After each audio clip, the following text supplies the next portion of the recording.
ကျွန်တော်တို့ဒီနေ့ live ကိုကျွန်တော်တို့ကရင်လူမျိုးတယောက်ဖြစ်တဲ့နော်ဘွဲဖုံးမှုကိုကျွန်တော်တို့ဖိတ်ခေါ်ထားတယ်အခုဒီနေ့ပြောမယ့်အကြောင်းအရာကဒီindependence သွားချင်တဲ့လူမျိုးတွေဘယ်လိုစတင်နေလှုပ်ဆောင်ရမလဲဆိုတာနဲ့ပတ်သက်ပြီးတော့ကျွန်တော်တို့နော်ဘွဲဖုံးမှုရဲ့အမြင်တွေကိုချပြတော့မှာဖြစ်တယ်ဆိုတော့မစခင်မှာကျွန်တော်တို့ပြောနေကြစကားအတိုင်းအခုနားထောင်တဲ့လူတွေကိုကြိုတင်ပြီးတော့ပြောထားခြင်းကျွန်တော်တို့ဘယ်အဖွဲ့အစည်းကိုမှဘယ်လူပုဂ္ဂိုလ်မှဘယ်လူမျိုးမှစော်ကားပြီးတော့ပြောတာမဟုတ်ဘူးဒီလိုမျိုးအရှိအတိုင်းပြောပြီးတော့ဒီဟာတွေကိုပြောခြင်းဖြစ်တယ်ဆိုတဲ့ဥစ္စာကိုကြိုတင်ပြီးတော့ပြောထားခြင်းနဲ့ okay အဲ့ဒါဆိုရင်အခုမွေးအနေနဲ့ကျွန်တော်တို့ပြောတဲ့အခါမှာလုံးဝအာမနာနဲ့ကြိုက်တယ်လို့ပေါ့နော်ကိုအစင်ပြေတယ်လို့ကြိုက်တယ်လို့ကျွန်တော်တို့နဲ့လည်းအမြင်တူစရာမလိုဘယ်လိုပုံစံသွားမယ်ဆိုတဲ့ဥစ္စာတွေကိုကြိုက်တဲ့ပုံစံတွေနဲ့မွေးပြောပေးပါပြီးလို့ရှိရင်အချိန်ကိုလည်းကြိုက်တယ်လို့ယူမွေးဥပမာတွေထည့်ချင်တဲ့အခါမှာတင့်လျော်တဲ့အခါမှာကြိုက်တဲ့ဥပမာတွေကိုဆွဲထည့်ပြီးတော့လဲဆွဲဆန့်ပြီးပြောလို့ရတယ်ဆိုတဲ့အကြောင်းကိုကြိုတင်ပြီးတော့ပြောထားခြင်းနဲ့ okay အဲ့ဒါဆိုရင်ဟုတ်ပြီမွေးအနေနဲ့ဒီချိန်ကနေစပြီးမွေးရှည်ဝေးအဆုံးအထိဒါမွေးတောက်လျှောက်ပြောလို့ရပြီအကယ်ပြီးပြီဆိုတော့မွေးပြီးပြီလို့ကျွန်တော်ကိုအချက်ပေးလိုက်တဲ့အခါမှာပဲကျွန်တော်ကနေပြီးတော့ကျွန်တော်ပြောချင်တဲ့ဥစ္စာကိုမေးချင်တဲ့ဥစ္စာကိုထပ်မေးရင်မေးမှာပေါ့နော်ဆိုတော့အခုကနေစပြီးတော့မွေးအချိန်ကိုကျွန်တော်တို့ဘယ်လိုလှုပ်တင်တယ်လဲဆိုတဲ့ဥစ္စာကိုရှင်းပြဖို့တဲ့အချိန်ကိုမွေးလက်ထဲကိုအလိုက်ပြီးမွေး okay thank you ဟုတ်ကဲ့ကျေးဇူးတင်ပါတယ်ဟုတ်ကဲ့ကိုစောအခုလိုမျိုးဝေပေါ့နော်စကူတကအချိန်ပေးပြီးတော့ဖိတ်ခေါ်တယ်အဲ့ဒီအတွက်ကြောင့်မို့ရန်ကိုကျေးဇူးတင်ပါတယ်ဝမ်းလည်းဝမ်းသာတယ်ကိုစောအောင်လို့လိုမျိုးပေါ့နော်လူတော်တယောက်ကနေပြီးတော့ဝေရိုးနဲ့အတူလောက်လာတဲ့အပေါ်မှာပေါ့နော်ဝေအနေနဲ့လည်းပေါ့နော်ဝမ်းသာတဲ့ကျေးဇူးတာပေါ့နော်ဒီကိုလူမျိုးစုတွေပေါ့နော်အတူလောက်တဲ့တဲ့အပေါ်မှာဝေရိုးကပို့ပြီးတော့ခွန်အားရှိလာတာပေါ့နော်ဒီခုနကိုဆောင်မေးသွားတဲ့မိကုန်းထဲမှာပေါ့နော်ဘွေတို့ဒီ independence သွားဖို့အတွက်ကပေါ့နော်ဘလို့ရှင်းဆက်ပြီးတော့လုပ်ရမလဲဆိုတဲ့ဥစ္စာကိုဟိုဒီ live မှာတော့ဟိုထပ်ပြီးတော့ဆွေးနွေးမှာပေါ့နော်ခါတိုင်းဆွေးနွေးနေကြကတော့ဘွေတို့ကဘလို့သွားမလဲဆိုသွားဖို့တင့်တယ်လို့ဘွေတို့ဆွေးနွေးတယ်ပြီးလို့ရှိရင်ဘွေတို့ထောက်ပြတယ်ပေါ့နော်ခေါင်းဆောင်ပိုင်းတွေမှာထောက်ပြတယ်ပြီးလို့ရှိရင်အဖွဲ့အစည်းတွေကိုလည်းဘွေတို့ထောက်ပြတယ်အဲ့ဒီပေါ့မှာအခုကဒီနေ့ကတော့တခြားနဲ့ပေါ့နော်ဘွေတို့ဘလို့ဆက်လုပ်တင့်တယ်လဲပေါ့နော်ဘွေတို့ကအခုပြောမယ်ဆိုရှင်ဘွေတို့ကောင်းဆောင်ပိုင်းတွေထောက်ပြတယ်ပေါ့နော်အဖွဲ့အစည်းတွေရဲ့လှုပ်ဆောင်မှုတွေထောက်ပြတဲ့ပုံမှာသူတို့တွေကလည်းပဲပြောမယ်ဆိုလို့ရှိရင်လည်းပဲဟိုကိုပေါ်နားထောင်ပြီးတော့ဟို live လောက်တာလည်းရှိမယ်မနားထောင်လည်းသူလည်းရှိမယ်ကိုဟိုပေါ့နော်ဘယ်လိုပြောမလဲဟိုအတိမပြူတဲ့သူလည်းရှိတာပေါ့နော်အဲ့လိုမျိုးတွေတွေးလာရတာကတော့အဖွဲ့စီဆိုလို့ရှိရင်ထို့နေ၎င်းပါဘိုးတို့ကြီးတွေးလာရတဲ့ပုံမှာတော့တချို့ကတော့နည်းနည်းလေးပြောင်းလဲမှုတွေရှိလာတာပေါ့နော်ဒီလိုမျိုးတွေပြီးလို့ရှိရင်ဒီလူမျိုးအဖွဲ့အစည်းမှာမကားပါတော့ဒီလိုမျိုးဗမာတွေမှာကြည့်မယ်ဆိုလို့ရှိရင်ဘွေးတို့ထောက်ပြတယ်ဗမာတွေလည်းဘွေးတို့ထောက်ပြတာပေါ့နော်ဘလို့ပြုပြင်တင်လဲပြီးလို့ရှိရင်ဘွေးတို့လူမျိုးပေါ်မှာဘလို့မျိုးဆက်ဆံတင်လဲဆိုတော့ထောက်ပြတဲ့ပုံမှာသူတို့တွေအပြောင်းလဲတော့ရှိလာတာတွေတော့တွေးရတာပေါ့နော်လူမျိုးဥပမာကရင်အင်ဂျီဝတ်တာတွေဘွေးတို့ပြောတာတွေပြီးလို့ရှိရင်ဟိုမှာအရင်ကဆိုလို့ရှိရင်ကရင်အစားအစာဆိုလို့ရှိရင်ဒါကရင်တာလပေါ့နော်ဒါကရင်ရဲ့ traditional ဖြစ်တာလပေါ့ကရင်တာလပေါ့ဟင်းချိုပါဆိုတော့အဲ့လိုမျိုးရေးကြတာတွေရှိတဲ့ပုံမှာကိုရလုံးဝထောက်ပြီးတော့နောက်ပိုင်းမှာအဲ့လိုမျိုးစားဟို food blogger တွေကနေပြီးတော့သူတို့တွေနောက်ပိုင်းတော့ကရင်တာလပေါ့ဆိုတော့ထည့်လာတာပေါ့နော်ဒီလိုမျိုးတွေခါစားပေါ့နော်အသေးစိတ်တွေသူတို့အပွေးတို့ကဘာလို့လဲဆိုလို့ရှိရင်ဒီလိုမျိုးအသေးစိတ်တွေကိုပြုပြင်ရမယ်အသေးစိတ်ကိုပြုပြင်မှပဲစီးတွေကိုတစ်ဖြည်းဖြည်းပြုပြင်လို့ရတယ်အဲ့လိုမျိုးအကြီးဆုံးကိုသွားပြီးတော့ပြုပြင်နေတဲ့အစားပေါ့နော်ဒီသေးလေးကနေစပြီးတော့ဖြည်းဖြည်းနဲ့ပြောင်းလဲလာမယ်ဆိုလို့ရှိရင်ဒါကတော့ဟိုပေါ့နော်တကယ်ပြောင်းလဲတဲ့အချက်ပေါ့နော်အဲ့ဒီနောက်ပိုင်းမှာပြီးလို့ရှိရင်လည်းအဲ့လိုဒီ energy တို့ကိုလည်းကိုထောက်ပြဝေဖန်တာရှိတာပေါ့နော်အဲ့လိုမျိုးတွေသူတို့ဟိုအဲ့ဒီပုံမှာဘွေးတို့လူမျိုးစုတွေပုံမှာသူတို့ဆက်ဆံလာတာတွေကနည်းနည်းလေးဟိုကိုပြောတဲ့ဥစ္စာတွေကနည်းနည်းလေးဟိုထိရောက်တယ်လို့ပြောလို့ရှိရင်မမှားပေါ့နော်ဘာဖြစ်လို့လဲဆိုရှင်သူတို့ရဲ့ကိုပြောတဲ့ပုံမှာသူတို့ရဲ့ပြန်ကြည့်မယ်ဆိုရှင်သူတို့ပြန်လှုပ်ဆောင်တဲ့ပေါ်တွေပြန်ကြည့်မယ်ဆိုရှင်လည်းတဖြည်းဖြည်းဟိုကိုယ့်ရဲ့စကားတွေက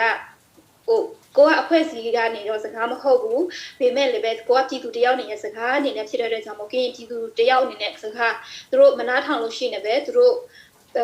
အစင်မပြေဘူးလေအဲ့ဒါကြောင့်မို့သူတို့အတူတူတွဲလို့ရှင်တာဟိုမှာဗမာတွေကလည်းပဲမကရင်နဲ့တူတွဲလို့ရှင်တာကချင်နဲ့တူတွဲလို့ရှင်တာအဲ့လိုမျိုးပေါ့နော်အဲ့ဒီပုံမှာသူတို့ပြုပြင်ပြောင်းလဲတင်တဲ့ဥစ္စာတွေကိုသူတို့ပြုပြင်ပြောင်းလဲတော့တွေ့ရတယ်တခုကတော့ပေါ့နော်ဘာလို့လဲဆိုရှင်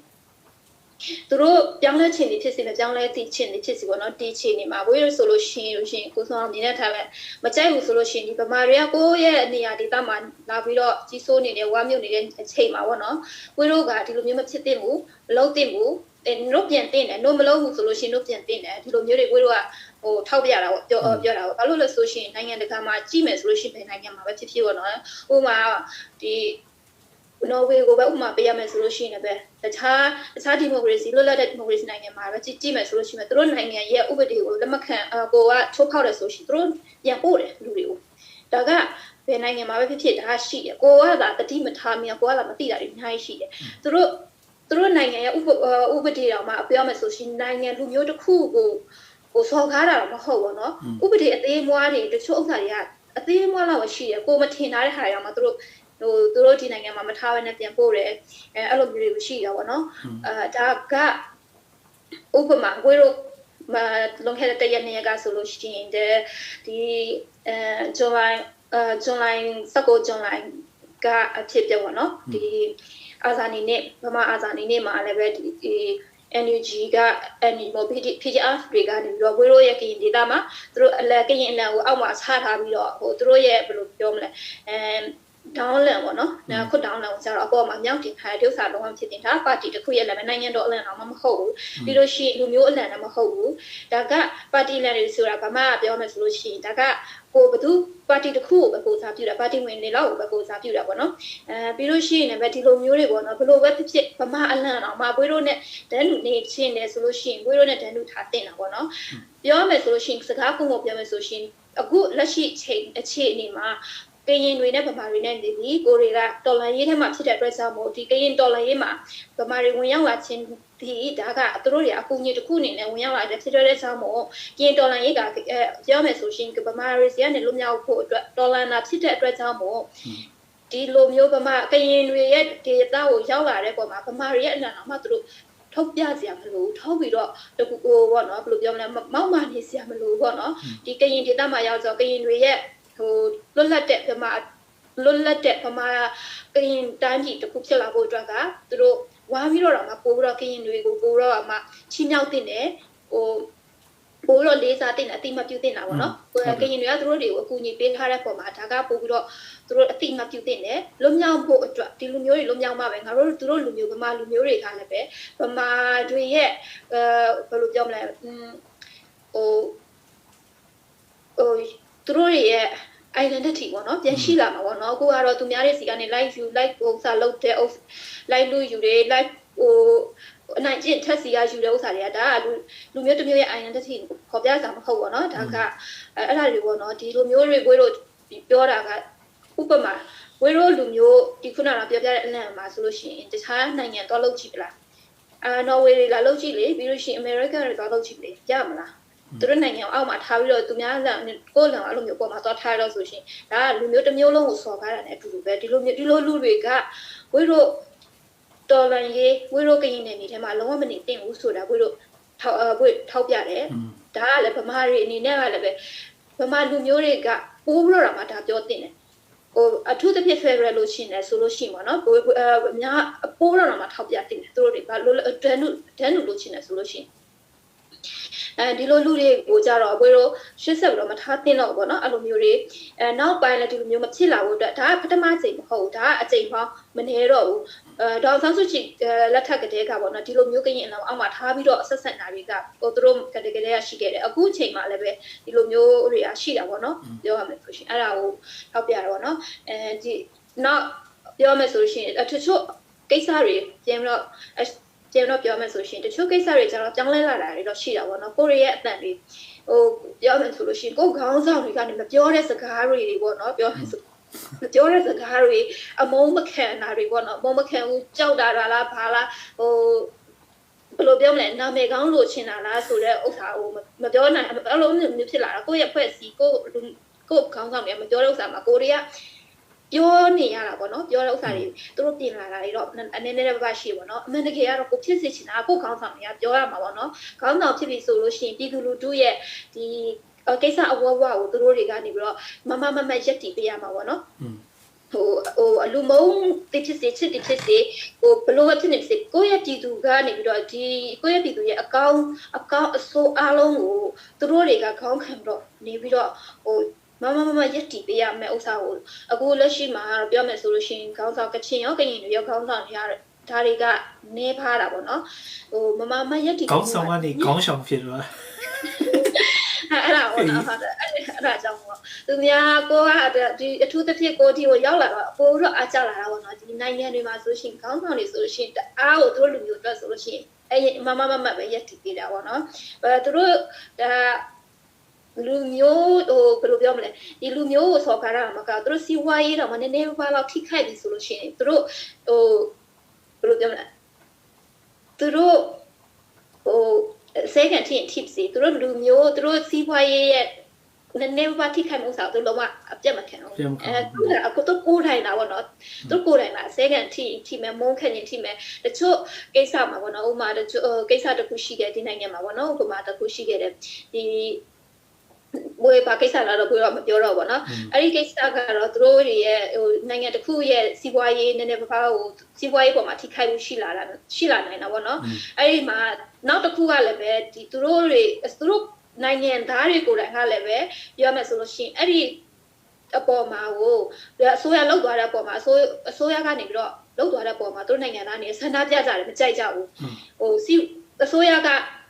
ဆန္ဒပြတဲ့လူတွေပြပါစီပြောပါစီဘာမှသူကြည့်မဆိုင်ဘူးသူနိုင်ငံရဲ့စီးပွားရေးနောက်ဖြစ်မဲ့စီးပွားရေးနောက်ဆက်တွဲအတွက်ကိုသူကြိုပြီးတော့သူစဉ်းစားပြီးတော့သူအခုလက်ရှိသူပြည်သူတွေကနေတော့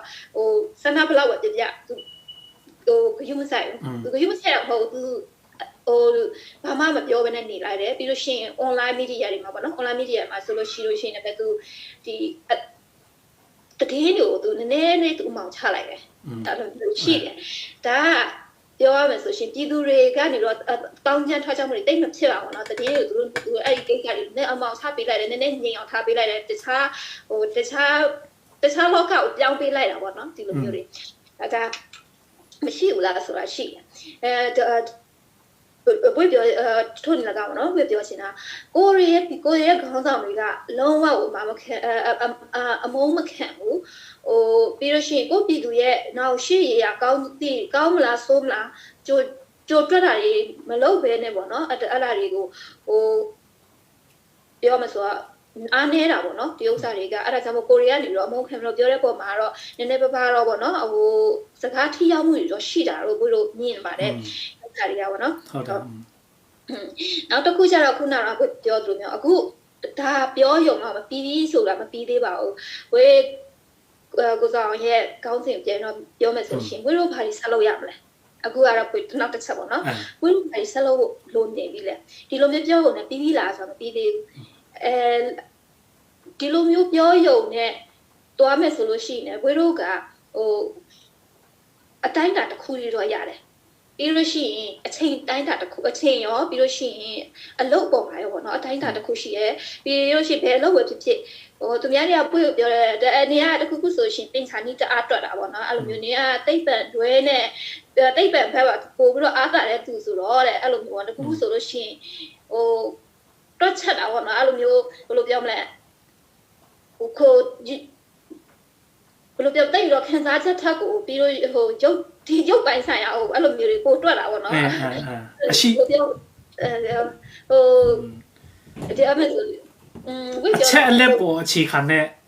စိတ်ထားမျိုးအဲ့လိုမျိုးကိုရှိတာပါနာကျောင်းဆိုတိတ်ဖန်တွေနဲ့ဝိစာရှိလို့ရှိမှာနော်အဲ့လိုမျိုးတွေပါအဲ့ဒါကညပြောလို့ရှိရင်မဟုတ်လားဆိုလို့ရှိရင်ညပြောလို့ရှိကွာခံတော့မခံနိုင်ဘူးနော်ကိုအဲ့လိုမျိုးလာပြောလို့ရတော့အဲ့လုံးသားတွေတိတ်တော့ဥစားမပေးအဲ့လိုမျိုးပေါ့နော်မဟုတ်လားဟုတ်တယ်ဘာလို့ဆိုတော့ကိုလုံးတဲ့အလုပ်ပေါ်မှာလည်းပဲဘာလို့ပြောမလဲရက်လောက်မြင်ချင်တယ်ရက်လောက်ကို စောစောမြင်ချင်တယ်တက်နိုင်တယ်ဆိုရှင်ဖြစ်နိုင်ဆိုစောနိုင်တယ်မြန်စောစောမြင်ချင်တယ်ဟာကိုကြောက်တက်တယ်ဆိုလို့ရှိနေမယ်ဒီကြောက်ကဘယ်နှစ်တက်9နှစ်လားโอเค9နှစ်ပြီလို့ရှိရင်ငါဘာဖြစ်မလဲ9နှစ်ပြီလို့ရှိရင်ငါဝင်ဘယ်လောက်ရမလဲအဲ့လိုပြောပါတော့အဲ့လိုဟိုပြီးလို့ရှိရင်ဒီ9နှစ်ကျွန်းမှာကိုဘာကြီးဆုံးရှုံးမလဲကျူတင်တော့ကိုတွတ်ပြီးတော့မှကိုဒီကြောက်ကိုတက်လာပါတော့ကိုဒီလိုဒီထုံနေလကမှာဒီအခုဝိရုပြောနေတဲ့ဥစ္စာတွေကဝိရုအချိန်ဘယ်လောက်ကုန်လဲဆိုတော့ကိုဆိုအောင်လည်းသိတယ်ဟိုဒီပြောရုံနဲ့မပြီးသေးဘူးတခြားဟိုဘောနော်တခြားကိစ္စတွေမှာလည်းပဲကိုသွားပြီးတော့စကားတွေပါတွေကိုယ့်ရဲ့ကရင်အတန်းဝိုင်းတွေမှာဖြစ်ဖြစ်ကိုယ့်ရဲ့လူငယ်တွေနဲ့စကားတွေပြောပြရတာတွေလည်းရှိတယ်ဒါကိုတအားပင်မနဲ့ပြောမှန်ဆိုလို့ရှိရင်ဝေးကိုယ်တိုင်စကားပြောနိုင်တဲ့လူမဟုတ်ဘူးဒါဝေးဒါဝေးပုဂ္ဂိုလ်ကြီးဟုတ်တယ်ကျွန်တော်ကြည့်ရင်သိတယ်အဲ့အခုမွေးတို့မိုက်ကယ်နိုတို့ကိုခါအောင်တို့ပြောတဲ့ဥစ္စာကြီးကျွန်တော်သိတယ်ကြည့်လိုက်ရတဲ့ဘလောက်ပင်ပန်းတယ်ဆိုတော့သိတယ်ဒီကိစ္စလုပ်တဲ့လူတွေလीနော်ကိုချင်းစားတယ်ကျွန်တော်ဟုတ်တယ်ဆက်ပြော sorry အဲ့ဒီပုံမှာဟောနော်ဝေးတို့ပြောမှဆိုရှင်ဒီအလုတ်ကအញ្ញံပြီးစေချင်တယ်ဒီနေ့မပြီးလို့လည်းမဖြစ်တော့ဝေးတို့ဟိုနေကဟိုဘယ်လိုပြောအရှိကနေတော့အမြင်ပြေးချင်တော့အနောက်နေတော့မလိုက်နိုင်ဘူးဆိုတော့ဖြစ်လာမလဲအဲ့လိုစာသူများပြောတာဒါကမဖြစ်နိုင်ဘူးဆိုတာမရှိဘူးဝေးပြောချင်တာနှစ်ပေါင်း80ကျော်ပြီအိမ်မှာဒီအမြင်မလုပ်လို့ရှိဘယ်လိုဆက်လုပ်မလဲဖြည်းဖြည်းနဲ့တွားလို့မရဘူးဟုတ်တယ်ကိုကျောင်းကကိုက9နှစ်တက်မယ်ဆိုလို့ရှိရင်9နှစ်မှာအပြီးလောက်ရမယ်ဆိုလို့ရှိရင်ကို9နှစ်မှာဗာမေဂျာတွေကိုယူရမလဲကိုဘာဆက်ချက်တွေကိုယူရမလဲကိုအကုန်လုံးကိုတွားရမလဲကိုကျောင်းကနေတော့စီစဉ်ထားတယ်လို့ဆိုတော့ကိုကလိုက်ရမှာပဲကိုကတဖြည်းဖြည်းတွားနေမယ်ဆိုလို့ရှိရင်တော့ဒီ9နှစ်လည်းမပြီး10နှစ်လည်းမပြီးဖြစ်နေမှာအဲ့ဒါပေါ့နော်ဘာဖြစ်ဆိုဟိုဘယ်လိုပြောမလဲဟိုကိုရဲ့ပန်းနိုင်အတွက်ဟို plan ရှိရတယ်လေအဲ့လိုမျိုးပေါ့နော်အဲ့လိုထွန်းနီလက်ကောင်ပဲဘွေးတို့ပြောရှင်တာကအခုကနှစ်ပေါင်း80ကျော်သွားပြီနှစ်ပေါင်း80ကျော်ပြီးတဲ့အပေါ်မှာလူတွေဘယ်တော့တည်နေပြီလဲဟုတ်လားဟုတ်တယ်အဲ့ဒီအပေါ်မှာဖြည်းဖြည်းသွားလို့မရတော့ဘူးခေါင်းဆောင်တွေရောလူပြည်သူတွေရောအကုန်လုံးကဖြည်းဖြည်းသွားလို့မရတော့အခုသူတို့ပြောမှဆိုရှင်ဒီကုသနေဦးဒေါ်လာကြီးပေါ့နော်နေဦးဒေါ်လာဘယ်နှစ်နှစ်ရှိဘယ်နှစ်နှစ်လောက်ရှိနေပြီဘာတွေဖြစ်လာတယ်ဆိုလို့ရှိရင်ဘာမှပြောမယ်ဆိုရှင်ရက်လက်တွေကမတွေ့ရအောင်ဟိုကြာလေခွဲပြဲလေပဲတွေ့ရတယ်တော့အဲ့ဒီပေါ်မှာဟောနော်ဘွေးလို့ဆိုလို့ရှိရင်လည်းဒီကင်းဒေါ်လာရဲ့နှစ်ပေါက်80ကျော်လာကချင်နေဆိုလို့ရှိရင်60တော့အကွဲပဲတွေအများကြီးထွက်လာခဲ့တယ်ပြီးလို့ရှိရင်ဒေါ်လာရေးစရဲ့ဟိုပန်းနိုင်ကလည်းပြောင်းလဲပါတယ်ကိုလိုချင်တဲ့ပန်းနိုင်ရပါလေကိုလိုချင်တဲ့ပန်းနိုင်ရလွတ်လပ်တဲ့ကချင်နိုင်ငံကိုလက်တဲ့ကချင်နိုင်ငံတော့ကနေပြီးတော့အခုဘယ်လိုပြန်ဖြစ်သွားလဲဟိုဖက်ဒရယ်တို့ပြန်ရောက်သွားတယ်ခုလိုဖြစ်နေပြီတော့ဖြစ်သွားပြီအခုဆိုလို့ရှိရင်ဘယ်လိုပြောအခုဆိုလို့ရှိရင်ပိုလီယိုတော့ဖြစ်နေပြီသူဘာဟိုနိုင်ငံရေးကပိုလီယိုယောဂစားနေပြီဗိုင်းရပ်စ်စားနေတဲ့နိုင်ငံရေး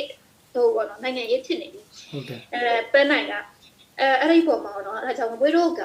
ဒီတောက်တင်ခိုင်မာတဲ့နိုင်ငံရေးလမ်းစဉ်တစ်ခုကိုသွားတော့မယ်နိုင်ငံရေးလမ်းစဉ်တစ်ခုတောက်တင်ခိုင်မာတဲ့လမ်းစဉ်တစ်ခုကိုချပြမယ်ပန်းနိုင်ချပြမယ်အဲ့ဒီပုံမှာလည်းပဲဘယ်နှစ်သွားမလဲပြီးလို့ရှိရင်ဘာတွေလုပ်ရမလဲဒီဥစ္စာတွေကဒီခေါင်းဆောင်ပိုင်းတွေရောပြည်သူတွေကနေရောအကုန်လုံးပေါ့နော်ပူပေါင်းပါဝင်မှုလိုအပ်တယ်တစ်ချက်ဒီမှာဆက်ပြီးတော့ဆွေးနွေးချင်တာကတစ်ချက်ကတော့ဝေးတို့လူမျိုးကရင်ဆိုလို့ရှိရင်ကရင်လူမျိုးလိုက်လို့ရမှာရှိရယ်ကချင်လိုက်ရှိရယ်ရခိုင်အလိုက်ရှိရယ်ချင်းတွေသူတို့လိုက်ရှိရယ်ရှမ်းတွေသူတို့လိုက်ရှိရယ်ပေါ့နော်အဲ့ဒီပုံမှာဘုရားဘလို့လောက်ရမလဲဆိုလို့ရှိရင်ကိုအလုပ်ကိုလုပ်ကရင်ဆိုတော့ကရင်လုပ်ကချင်ဆိုတော့ကချင်လုပ်ပြီးလို့ရှိရင် alliance ပြန်လုပ်ရသေးတယ်ကရင်လုပ်ဝယ်ပြီးကမဟုတ်ဘူးကရင်မှာသူလုပ်လို့ရှိရင်ကချင်တွေနဲ့ဘလို့ကူပါမလဲရခိုင်တွေနဲ့ဘလို့ကူပါမလဲအခုလက်ရှိမှာဆိုလို့ရှိရင်ကရင်ကချင်ရခိုင်ပူပေါင်းပါဝင်မှုကောင်းကောင်းမွန်လုံးမယ်ဆိုလို့ရှိရင်တခြားလူမျိုးတွေပေါ်မှာလည်းအများကြီးတက်ရောက်မှုရှိတယ်တခြားလူမျိုးတွေကကိုရီထပ်ကိုပြောမယ်ဆိုလို့ရှိရင်ဟိုလူမျိုးငယ်တာတွေတက်ရှိမှာပေါ့နော်ပြီးလို့ရှိရင်အင်အားနေတာတွေတက်ရှိမှာအဲ့ဒီမှာပိုးပူပေါင်းပါမှာပိုးတော့ဖြစ်လာမှာအဲ့ဒါကြောင့်အခုလက်ရှိအချိန်ဒီမှာကရင်ရခိုင်တွေဒီပြောမယ်ဆိုရှင်ဟိုကချင်နဲ့ရခိုင်နဲ့ဒါမြေဖို့ရှိရမယ်ဆို street ကန်ဖြစ်နေတယ်ဒီဥစ္စာကိုဒီသုံးခုဟ ဒီတော့ကိုထားပြီးတော့အလဲဖို့ဘလဲဖို့ဗမာဆောက်ဝါမှာရှိရဆိုရှင်ဘွေတို့အလုပ်လုပ်ရတာဒီ tree တင်ခါမှာဆိုရှင်ဒီ tree ကဆိုလို့ရှင်အလဲမှာကိုသူပြောမှဆိုအဲ့ဒီအလဲခေါင်းကိုရှင်းပြတာပို့ပြီးတော့မှပို့ရတွေ့တာပေါ့နော်ပြောစစ်တာအဲ့လိုမျိုးဘွေတို့အလုပ်တွေလုပ်လို့ရှင်ဒီထဲမှာဆိုလို့ရှိရင်တိကဝေးဘာဆက်ပြောချင်လဲဆိုရှင်တိချက်လူမျိုးတွေကိုအလုပ်ကိုလုပ်ကြကိုအလုပ်မှာကချင်ဆိုလို့ရှိရင်ကချင်ထဲမှာအဖွဲ့အစည်းเป็นအဖွဲ့ရှိတယ်ပူပေါင်းပါဝင်မှုအတူတကွအပြည့်လောက်ရတော့မယ်အဖွဲ့အစည်းဆိုရှင်လက်နက်ကိုင်အဖွဲ့အစည်းရှိမယ်ပြီးလို့ရှိရင် community အဖွဲ့အစည်းတွေရှိမယ်ဘာသာရေးအဖွဲ့အစည်းတွေရှိမယ်ပြီးလို့ရှိရင်အမျိုးမျိုးပေါ့နော်အဖွဲ့တွေကအမျိုးမျိုးပါပဲဟိုအဲ့ဒီပုံမှာဆွေးနွေးမှုတွေတခုလို့လူဘယ်လိုပြောမလဲပြည်သူနဲ့ဒီကောင်းဆောင်နဲ့တွိတ်ဆုံဆွေးနွေးပွဲတွေလုပ်ဒီလိုပေါ့နော်တွိတ်ဆုံဆွေးနွေးပွဲတွေလုပ်ပြီးလို့ရှိရင်ပန်းနိုင်တစ်ခုကိုသွားတော့မဲ့ပန်းနိုင်တစ်ခုကိုချက်မှပြီးလို့ရှိရင်လည်းပဲဟိုအလုပ်ပေါ့နော်အလုပ်တဲ့ထဲမှာကိုပြန်ခွဲမယ်ဆိုလို့ရှိရင်လည်းပဲဒီပြည်တွင်းထဲမှာလုပ်မလားပြီးလို့ရှိရင်ဒီပြည်တွင်းထဲမှာတော်လိုင်းရေးဒီတော်လိုင်းရေးမှာဆိုရှင်လက်နက်ကင်တွေကဘယ်လိုဆက်သွားမလဲပြီးလို့ရှိရင်ဒီနိုင်ငံရေးလမ်းကိုဘယ်လိုသွားမလဲလက်နက်ကင်တစ်ခုနဲ့ပြီးတာမဟုတ်ဘူးနိုင်ငံရေးလမ်းသွားအောင်မယ်ဟိုနိုင်ငံရေးမှာဆိုလို့ရှိရင်ဒီပြည်တွင်းမှာပဲနေတဲ့သူတွေကနေပြီးတော့နိုင်ငံရေးသွားလို့ရှိရင်လည်းမထိုးဖောက်နိုင်ဘူးဒါကြောင့်မို့လို့အခုလက်ရှိမှာဘွေတို့ကကောင်းကတစ်ခုကအခုလက်ရှိမှာဒီကရင်တွေရောကချင်တွေရောတော်တော်များများဒီဘက်ကိုရောက်နေကြတယ်ဒီပြည်ပမှာရောက်တဲ့သူတွေရဲ့အင်အားကမနည်းဘူးပြည်ပမှာရောက်နေတဲ့သူတွေရဲ့ပညာရေးခြေနေကလည်းပဲဟိုပြည်တွင်းမှာရှိတဲ့လူတွေထောက်ပိုးလို့တော့ဟိုပေါ့နော်ဟိုပိုးလို့တော့မြင့်တယ်ဟိုဒါနေပြီးတော့ပြောတာမဟုတ်ဘူးပြည်တွင်းမှာရှိဗမာအစိုးရလက်အောက်ကနေပြီးတော့ကျောင်းနဲ့ဒီနိုင်ငံကမှာရောက်နေတဲ့အကျောင်းတွေရဲ့ပညာသင်ကြားမှုတွေကမတူဘူးဟုတ်တယ်အဲ့ဒါချက်ပေါ့နော်ပြီးလို့ရှိရင်ထိုးဖောက်မှုပြည်တွင်းမှာနေပြီးတော့ထိုးဖောက်နိုင်တဲ့အရေးချင်းထက်ဒီပြည်ပမှာနေပြီးတော့နိုင်ငံတကာကိုထိုးဖောက်မှုအရေးချင်းကလည်းပဲဒီပြည်ပမှာနေတဲ့သူတွေကပိုပြီးတော့လုံနိုင်တယ်။သွားနိုင်တယ်လာနိုင်တယ်သူတို့မှဟိုလွတ်လပ်စွာသွားလာခွင့်ရှိတာပေါ့နော်ပြီးလို့ရှိရင်ဘလုံးမှာငွေကြေးကအစပေါ့နော်ဝေပြောရှင်တာပြည်တွင်းမှာထက်သူတွေအများကြီးသူတို့တွေကကိုနေနေတယ်။အဲဒါကြောင့်ပြည်တွင်းမှာနေတဲ့သူနဲ့ပြည်ပမှာနေတဲ့သူတွေရဲ့ပူးပေါင်းအလုံးလုံးမှုလိုအပ်တယ်။လိုအပ်တယ်။အဲ့ဒီပုံမှာဒီမှာတော့ဒီခုနကဝေပြန်ပြောချင်တာကတော့ဒီ alliance လုပ်တဲ့အချိန်မှာဆိုလို့ရှိရင်လည်းဒီကရင်တွေကချင်တွေရခိုင်တွေအလုပ်တွဲလုပ်တဲ့အချိန်မှာလည်းပဲအခုပြည်ပမှာနေတဲ့သူတွေကလည်းပဲတမျိုးအတူတူအလုပ်လုပ်ရတာရှိမှာပေါ့နော်ပြီးရလုပ်ရမယ်ပြီးလို့ရှိရင်လည်းပြည်တွင်းမှာနေတဲ့သူလက်နက်ကင်အဖွဲ့အစည်းကောင်းဆောင်တွေသူတို့မတွေ့ရဘူးစားသူတို့တွေ့ဆုံတင်တယ်သူတို့တွေ့ဆုံပြီးတော့နိုင်ငံရေးလမ်းစဉ်တွေသူတို့ဆွေးနွေးတင်တယ်သူတို့မတွေ့ဘူးလားဆိုတော့မတွေ့ကြတယ်မပြောနဲ့သူတို့တွေတွေ့ကြတယ်အမြဲတွေ့ကြပါတော့သူတို့အဖွဲ့တွေကတွေ့ပြီးတော့ဟိုပြောမယ်ဆိုရှင် Federal တွေပြောနေသူတို့စကားတဲ့နေရာတစ်ထက်လာတယ်ညာပြောဆိုသူတို့ကရင်ကချင်တွေဘယ်လောက်ထိတ်ဟိုကချင်ဟိုတောင်ထိတ်မှာနေပြီးတော့ဟိုသူ့ရဲ့အတွေးခေါ်တဲ့ဒီကရင်ပြည်နယ်ဟိုကရင်ဟိုဒီအောက်ကဟိုတနင်္လာရီဒေသမှာနေတဲ့ကရင်တွေရဲ့စကားကအတူတူပဲဟုတ်တယ်တပေါက်လည်းထွက်လာကြဟုတ်တယ်သူတပေါက်ထွက်လာနော်ဘာထွက်လာဆိုထွက်လာတော့ဥစားကိုလူမျိုးတော်များမဖြစ်ဘူးဖြစ်တာဖက်ဒရယ်လို့ပြောလို့ရှိရင်ဖက်ဒရယ်လည်းသူတို့တေးကြသူတို့မလုံးနိုင်ဘူးမလုံးနိုင်ဘူးဖက်ဒရယ်တကယ်ကိုဖက်ဒရယ်လို့မဆိုရှင်ဒီကရင်နဲ့ကချင်နဲ့တခြားလူမျိုးမပြောကရင်နဲ့ကချင်နဲ့တဲ့ပြီလားအရင်စောလို့ဟုတ်တယ်ကရင်နဲ့ကချင်နဲ့နိုင်ငံရေးလမ်းစဉ်မှာဒီလိုမျိုးဟိုပြောမယ်ဆိုရှင်ညှိနှိုင်းမှုရပြီလားမရဘူးကရင်နဲ့မပြောကချင်နဲ့မပြောနဲ့ကရင်နဲ့ဒီ current နဲ့ကရင်နဲ့ current ဆိုတာမောင်နှမတွေကရင်နဲ့ current နဲ့ကူညီလားဆိုအချင်းချင်းဒီနေနမိတ်ရဲ့စတဲ့ကရင်နဲ့သွားကိုသူချက်ပဲပြောမယ်ဆိုလို့ရှိရင်ကရင်ကလိုအပ်မယ်ကရင်ကလိုအပ်မယ်ဆိုရှင်ဝိုင်းကူကြတယ်တရားပြဟိုပြီးပြဝိုင်းကူကြဒါပေမဲ့နိုင်ငံရေးလက်စီမှာတခါမှဆွေးနွေးတာမရှိကြဘူးဒါပြောလိုက်လို့ပြုရှိသူတို့ရဆွေးနွေးတယ်သူတို့ပြောတာဒါပေမဲ့တိကျကြပေါ့နော်ဒီလိုမျိုးဆွေးနွေးမှာငါတို့ထူလို့ငါတို့လူသွားမယ်ဥစ္စာတွေကဒီနောက်ပိုင်းမှာဆိုတဖြည်းဖြည်းပိုပြီးတော့အရာနေသွားပြီကုညီကြတယ်ဆိုလို့ရှင်တော့ကုညီကြတယ်ဥမာလက်နက်ကိုကုညီမလားတချင်းချင်းသွားပြီးတော့ဟိုတူနဲ့တူပြန်လာမှုကတော့ရှိတယ်ပေါ့နော်ဒီမျိုးဒီမောင်နှမနှစ်ဦးတော်မှဟိုနိုင်ငံရေးကိုလွတ်လပ်မဆွေးနွေးရဲဘူးအဲ့တော့သွားချင်တယ်ဆိုရှင်ဝ ကိုရီဘာတွေလောက်ရမလဲဆွေးနွေးရတော့မလေဖက်ဒရယ်သွားစီနေဆိုလို့ရှိရင်ဖက်ဒရယ်သွားမဲ့သူကပို့ပြီးတော့မှဒီလို့ဘယ်လိုပြောမလဲတခြားလူမျိုးနဲ့ပို့တော့တဲ့အောင်ပို့တော့ပေါင်းရတယ်သိတယ်တခြားလူမျိုးနဲ့အတွေးခေါ်မတူတာကိုပို့တော့ညှိရသေးတာပေါ့နော်ဘာလို့ကိုနိုင်ငံတနိုင်ငံနဲ့မှနေမယ်ဆိုလို့ရှိရင်တော့ဒီဥစ္စာတွေကတူညီတဲ့အပိုင်းမှာအများကြီးပို့ပြီးတူညီတယ်ကိုကောင်းနေပဲလေနိုင်ငံတနိုင်ငံမှာနေဥပမာနိုင်ငံခွဲလိုက်ပြီဆိုလို့ရှိရင်ကချင်ကဘယ်လိုနီးနေမှာတော့ကွန်မြူနစ်ပဲတော့ဒီမိုကရေစီနေမှာတော့ကရင်ကလည်းသူဘာနဲ့ပဲတော့သူတတိတာပဲတော့သူဘာနဲ့ပဲတော့သူဘယင်စနစ်နဲ့ပဲတော့โอเคတယ်ဒါဒါပေမဲ့ Federal မှာဆိုရှင်ဘယ်သူမှဟိုနေငါကွန်မြူနစ်နေရဘယင်စနစ်အဲ့နဲ့တော့လို့မရတော့လီနိုအဲ့ဒါကြောင့်မို့ Federal ဓမ္မတွေကပို့ပြီးတော့မှစကားပြောရတယ်ပို့တော့မှဘယ်လိုပြောမလဲစီလုံးပေါ့နော်စီလုံးမှုပို့ပြီးတော့လောက်ရမယ်စီလုံးရေးပို့လောက်ရမယ်အဲ့ဒီဥစ္စာတော့မှအဲ့ဒီဥစ္စာကိုသူတို့မလုံးနိုင်ဘူးခုနကပြောကချင်နဲ့ကရင်နဲ့ထိပ်ပိုင်းနဲ့အောက်ပိုင်းနဲ့ရှိရခေါင်းဆောင်တွေစကားတတ်တယ်နဲ့ထွက်ပြီးပဲနိုင်ငံရေးစကားတတ်တယ်ဘယ်လိုပြောမလဲဘယ်လိုကတော့ဘယ်လိုမျက်နှာမထောက်ဝင်နဲ့ပြောရမယ့်ဥစ္စာမပြောရဲကြဘူးတရားပါဟုတ်တယ်အဲ့ဒါအရင်ခက်ဒါနိုင်ငံတစ်ခုဒီစောက်မယ်နိုင်ငံရေးတော့မယ်ဆိုရှင်မပြောရဲလို့မရဘူးဥပမာကချင်ကဘာလို့အဲ့လဲဆိုလို့ရှိရင်ကချင်ကရင်ကိုထားမှာဆိုသူထားမှာပြောရမှာပဲဘာလို့လဲဆိုကိုကအတူတူနိုင်ငံတစ်ခုထဲမှာနေတဲ့အပေါ်မှာကွန်ပျူတာဆိုတစ်ခုထဲမှာနေတဲ့အပေါ်မှာဆိုလို့ရှိရင်သူကပကံမစေးဘူးဆိုလို့ရှိရင်သူတရားပြောမှာပဲနေပကံစေးရမှာပဲထမင်းချက်ရမှာပဲထမင်းစားပြီးတော့ထမင်းချက်ရမှာပဲဝိုင်းပူရမှာပဲအိမ်မှာဒါပေါ့နော်ဒီလိုမျိုးတွေပေါ့နော်ပြောချင်တာအဲ့ဒါကိုသူတို့ရ Federal လို့သာအော်နေပြီမဲ့လည်းအမှန်တကယ် Federal လုပ်နေကြတာဆိုတာတကယ်လည်း Federal လည်းမလုပ်ကြဘူးအဲ့ဒါတော့အမှန်ဆုံးစကားပဲအဲ့ဒါဟုတ်တယ်လုံးဝမလုပ်ဘူး Federal လုံးဝမလုပ်ကြဘူးဒီကောင်းဆောင်တွေပြောနေတာပဲ Federal အော်နေတယ် Federal ပြင်ဆင်နေချနေတယ်တွားနေတယ်အဲ့ဒါဟုတ်တယ်လုံးဝမလုပ်ဘူးဒီကောင်တွေအဲ့ဒါအယမ်းမှန်တယ်ပြောတာ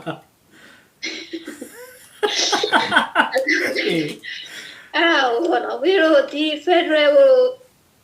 အဲ့ဒါကြောင့်ကိုယ့်ရဲ့အရင်ဦးဆုံးကိုယ့်ရဲ့လူမျိုးတွေကိုသာအရင်ဦးဆုံးပန်းနိုင်ကိုအရင်ဆုံးရှာအဲ့ဒါကြောင့်ဝီရိုပြောချင်တာ Federal ကလုံးဝမဖြစ်နိုင်ပါဘူးဒီနိုင်ငံမှာနေတာဒီလူမျိုးတစ်မျိုးကနေပြီးတော့လူမျိုးကြီးတစ်မျိုးကနေပြီးတော့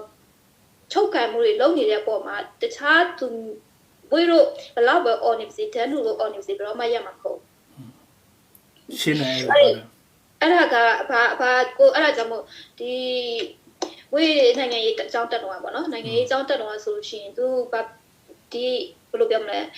ငိမ့်ချမ်းရေးယူတဲ့အချိန်မှာပေါ့နော်ငိမ့်ချမ်းရေးယူတဲ့အချိန်မှာဆိုရှင်တစ်ဖက်နဲ့တစ်ဖက်ကဆိုလို့ရှိရင်ပဲမျှတမှုရှိနေရမှာငိမ့်ချမ်းရေးတွေ့ရပါတော့တစ်ဖက်ကနေပြီးတော့အရင်ဩစာကြီးတဲ့အချိန်တစ်ဖက်ကနေပြီးတော့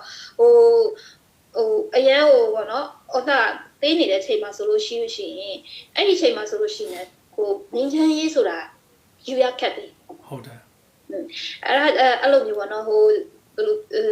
အဲ့ဒါကြောင့်မို့ဝေးတို့ငင်းချမ်းရေးအချိန်ကြီးယူခဲ့တာပဲရလာမရဘူးဘာလို့လဲဆိုတော့တစ်ဖက်ကအရင်ဩစာကြီးနေတယ်အရင်ဩစာကြီးနေတာက तू ကဘယ်လိုပြောကိုတော့ဩစာကြီးတဲ့ပုံမှာဒီသူဘယ်လိုပြောမလဲဩစာငင်းနေတဲ့သူတွေကို तू ကနေပြီးတော့ဒန်းလူပြန်ထားဖို့ဆိုတာကတော့တော်ရုံစိတ်ထားနဲ့မရအောင်တော်ရုံစိတ်ထားနဲ့ဘယ်သူကကိုဒန်းလို့ထားခြင်းမလဲဟုတ်တယ်သူတို့ကအကျင့်ပါနေပြီအကျင့်ပါနေအေးအဲ့ဒီပြောအဲ့ဒါကြောင့်ဝေးဒီနိုင်ငံရေးသူစာအုပ်မှာသူရေးထားတဲ့ဥစ္စာတွေကဒါတွေကကိုပြန်ပြီးတော့ကြည့်ရအောင်ဟုတ်ပဲဒီဥစ္စာတွေကကိုအဲ့ဒါကြောင့်ကိုသူတို့ရဲ့ဩစာကိုကဘယ်လိုပြောဒန်းလူတို့သွားဩစာကြီးချင်တဲ့သူတစ်ဖွဲ့ကိုနေနဲ့သူကဒန်းလူတို့သွားလှုပ်ချင်တယ်ဆိုတာကဒါကမဖြစ်နိုင်တဲ့ဥစ္စာပေါ့နော်ဖြစ်နိုင်မယ်ဆိုလို့ရှိရင်သူတို့တွေလည်းပဲသူတို့လူတွေသူတို့ထိုးချွေးမှာမဟုတ်ဘူးဒီနှစ်ပေါင်း80ကျော်မှာတခြားလူမျိုးပဲသေးတာမဟုတ်ဘူးဒီဗမာတွေအများကြီးသေးတယ်ဗမာတွေဒီကရင်ဒေတာကိုလာလို့ရှိရင်ဒီမာနပလောမချချိန်ထိကရင်ဒေတာကိုလာလို့ရှိရင်အတုံးယုံကြတာအများကြီးသေးတာဗမာတွေလေဗမာစစ်သားအများကြီးသေးတာကရင်ဒေတာမှာ ဒါကရင်ဒေတာချင်းဒေတာမှာလည်းသူတို့အများကြီးတည်တာပဲရခိုင်သွားတော့သူတို့အများကြီးတည်တာပဲသူတို့လူကိုသူတို့ထိုးကျွေးနေတာဟုတ်တယ်သူတို့တကယ်တမ်းသူတို့လူမျိုးကိုသူတို့ချစ်တယ်ဆိုလို့ရှိရင်သူတို့လူမျိုးကိုသူတို့ထိုးကျွေးကြတယ်မလို့သူတို့တကယ်သူတို့ဒီနိုင်ငံကိုကောင်းတဲ့ရှင်လို့ရှိရင်ဘာမှသူတို့ထိုးကျွေးနေကြရမလို့ဒါကဟိုနိုင်ငံရေးပြဿနာသူတို့ဖြေရှင်းပြီးတော့လူမျိုးရေးပြဿနာသူတို့ကောင်းကောင်းမွန်မွန်နဲ့ပေါ့နော်ဒီဟိုစကားနဲ့ဖြေရှင်းလို့ရတဲ့ကိစ္စကိုဖြေရှင်းချင်းနဲ့ဆိုရှင်ဖြေရှင်းလို့ရတာကြောက်ပါပြီဟုတ်တယ်သူတို့တကယ်ကျန်တာသူတို့လုံနိုင်ပါတယ်ဒါပေမဲ့သူတို့ဩဇာရှိရဲသူတို့လုံနိုင်တယ်ဒါပေမဲ့သူတို့မလုံခဲလို့သူတို့မလုံချင်လို့ဒါသူတို့တမင်မလုံတာဟုတ်တယ်အဲ့ဒါကြောင့်မို့ဒီ Federal နဲ့တွားတဲ့အိမ်မက်တွေကဘွေးတို့ဆက်ပြီးတော့ဘွေးတို့အိမ်မက်ဖို့ဆိုတာဘွေးတို့မှာဟိုပေါ့နော်ဟိုအိမ်မက်ဆရာမရှိတော့ဒီဥစ္စာကအဲကြောင့်ဘွေးတို့ကိုလူမျိုးကိုဒေတာကိုနိုင်ငံတွားရမယ့်ဥစ္စာကိုရောက်နေတဲ့ပုံမှာဘွေးတို့ဘာဆက်လုပ်ရမလဲတွားဆက်လုပ်ရမလဲခုနကတော့ဘွေးပြောလို့မျိုးဘွေးတို့ကိုလူမျိုးတိဆောက်လူမျိုးရဲ့ပေါ့နော်ကိုလူမျိုးရဲ့ဟိုစီယုံရေးအဓိကပဲအဓိကစီလုံးရေးပဲအချင်းနဲ့စီလုံးရေးလိုအပ်တယ်ကရင်နဲ့စီလုံးရေးလိုအပ်တယ်ဘယ်လူမျိုးဖြစ်ပေါ့နော်အကုန်လုံးကြည့်ရမယ်ဆိုရှင်စီလုံးရေးလိုအပ်တယ်အထူးသဖြင့်ဒီကရင်မှာဆိုအများကြီးစီလုံးရေးလိုအပ်တယ်စီလုံးရေးလိုအပ်ပြီးတော့ရှင်ပြီးလို့ရှင်တိဆောက်မှုတွေဘိုင်းမှာတွားရမယ်တိဆောက်မှုတစ်ချိန်တိဆောက်မှုဘိုင်းမှာတွားတဲ့တစ်ချိန်တည်းမှာပဲနိုင်ငံရေးလမ်းစဉ်ကိုလည်းတွားမယ်နိုင်ငံတကာကိုတွားဖို့ထိုးဖောက်ဖို့လိုအပ်တယ်ကိုတိုက်နေုံနဲ့မပြီးဘူးဆိုတာဒါကလူတိုင်းသိတယ်သူများနိုင်ငံဘယ်လိုယူလဲသူများနိုင်ငံယူတာသူများနိုင်ငံကနိုင်ငံရေးလမ်းစဉ်နဲ့သူများဘယ်လိုနိုင်ငံတကာကိုထိုးဖောက်ပြီးတော့နိုင်ငံယူခဲ့တဲ့ဥစ္စာဥပမာတွေကိုယူပြီးတော့ကိုသွားရမယ်ဗမာတွေက အင်္ဂလိပ်စီကဟိုတိုက်ယူခဲ့တာမှမဟုတ်တာသူတို့စီမှာကိုရီးယားဘာလို့တိုက်ယူရမလဲဟုတ်တယ်လေသူတို့ကိုယ်တိုင်လည်းတိုက်ယူခဲ့တယ်သူတို့တိုက်ယူလို့သူတို့ရတယ်ဆိုရှင်โอเคကိုယ်တိုင်လည်းတိုက်ယူပြီးတော့ကိုသူတို့စီမှာယူမှာပေါ့သူတို့လည်းမတိုက်ယူတော့ရခဲ့တဲ့လို့မဟုတ်ဘူးအဲ့ဒါကြောင့်မို့ကိုရီကဒါဟိုနော်ဘယ်လိုပြောမလဲဗမာတွေကတိုက်ယူဆိုတော့အားလုံးသူတိုက်ကိုတိုက်ပြီးတော့ဟိုသူသေးကိုသေးပဲရှိတာဟိုဗမာရက်လက်တွေကမရှိဘူးနော်အဲ့ဒါကြောင့်မို့ကိုရီရက်လက်ကပေါ့နော်တဖြည်းဖြည်းကဟိုအချိန်မဆွဲသိတော့ဘူးအဲ့ဒါကြောင့်မို့ဒီနိုင်ငံတကာမှာရောက်နေတဲ့လူတွေလူမျိုးတွေပေါ့နော်ဘွေးတို့ကပူပေါင်းမှုတွေလုပ်ရတော့မယ်ဘွေးတို့ alliance တွေလုပ်ရမယ်ပူပေါင်းမှုလုပ်ရမယ်ဥစ္စာကဒီဥပမာဒီကရင်နော်မှာရှိတဲ့ကရင်တွေနဲ့ကချင်ရခိုင်တွေဒီလိုမျိုးပေါ့နော်ချင်းတွေရှိတယ်သူတို့တွေနဲ့ဘွေးတို့အတူတကွအလုပ်တွေလုပ်ပြီးတော့ဘွေးတို့ကဟိုမှာတခုခုပေါ့နော်တခုခုလိုအပ်မယ်ဆိုလို့ရှိရင်ဘွေးတို့ဥပမာဘွေးတို့လူမျိုးတွေအတွက်ဘွေးတို့စန္ဒတော်ပြမယ်ဆိုလို့ရှိရင်ဘွေးတို့အတူတကွတွားပြီးတော့ပြမယ်ဗမာမပါတဲ့ဗမာမဟုတ်တဲ့လူမျိုးတွေကနေပြီးတော့ဒီဗမာအစိုးရဗမာလက်နက်ကိုင်အဖွဲ့ပေါ့နော်ပြောမယ်ဆိုရှင်ဗမာလက်နက်ကိုင်အဖွဲ့ဖြစ်တော့ပါပြီဆိုရတာမဟုတ်ပါဘူးဗမာလက်နက်ကိုင်အဖွဲ့တွေကိုဘွေးတို့တွားပြီးတော့ဟို